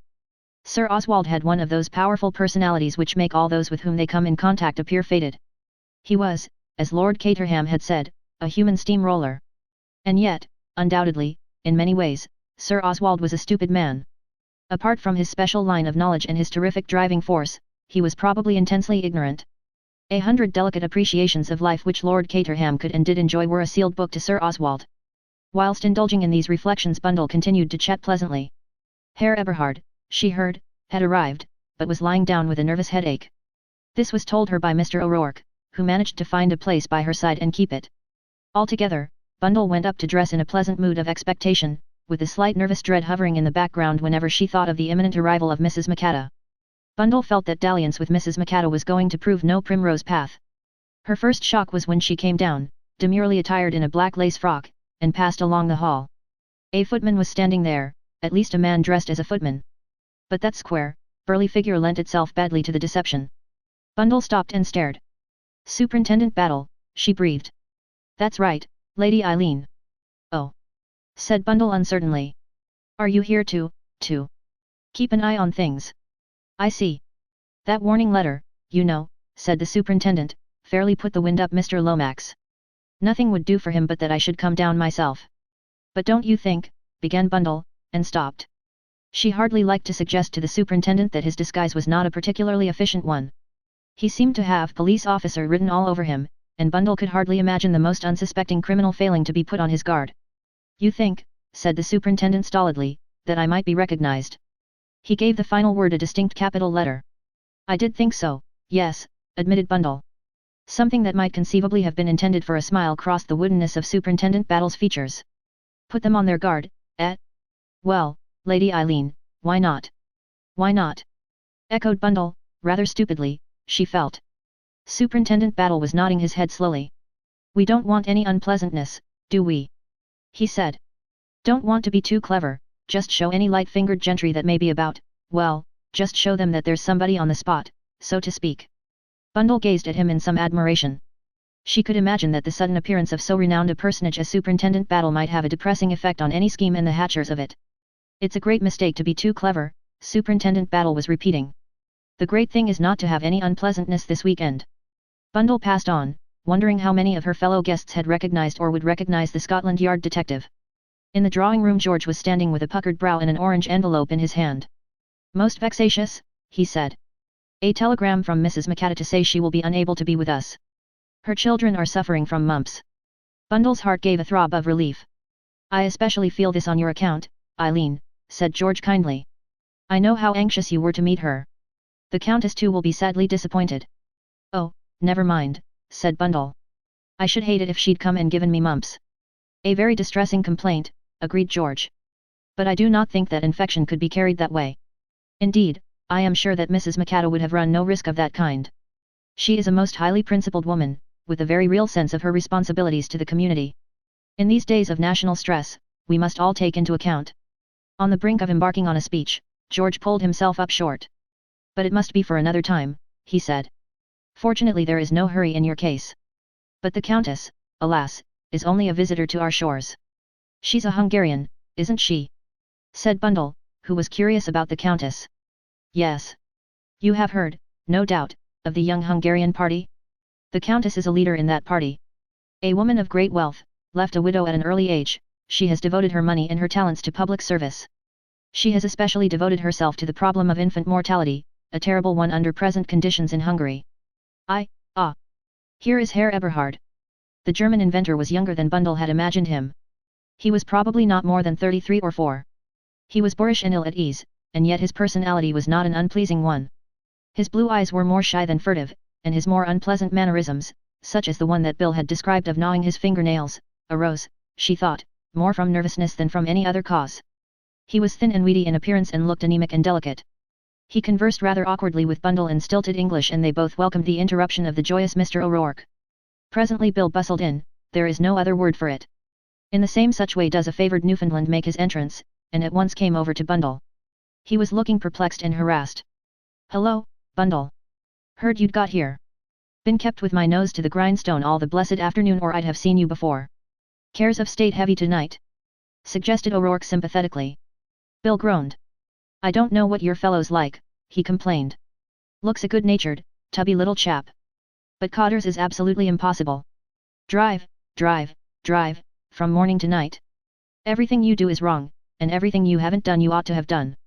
Quite like a quotation from the prayer book, remarked Jimmy, who had just strolled up. Bill glanced at them reproachfully. Nobody knows, he said pathetically, what I have to put up with. Entertaining the Countess, suggested Jimmy. Poor Bill, that must have been a sad strain, to a woman-hater like yourself. What's this? Asked Bundle. After tea, said Jimmy with a grin, the Countess asked Bill to show her round the interesting old place. Well, I couldn't refuse, could I? Said Bill, his countenance assuming a brick-red tint. Bundle felt faintly uneasy. She knew, only too well, the susceptibility of Mr. William Eversley to female charms. In the hands of a woman like the Countess, Bill would be as wax. She wondered once more whether Jimmy Thesiger had been wise to take Bill into their confidence. The Countess, said Bill, is a very charming woman. And no end intelligent.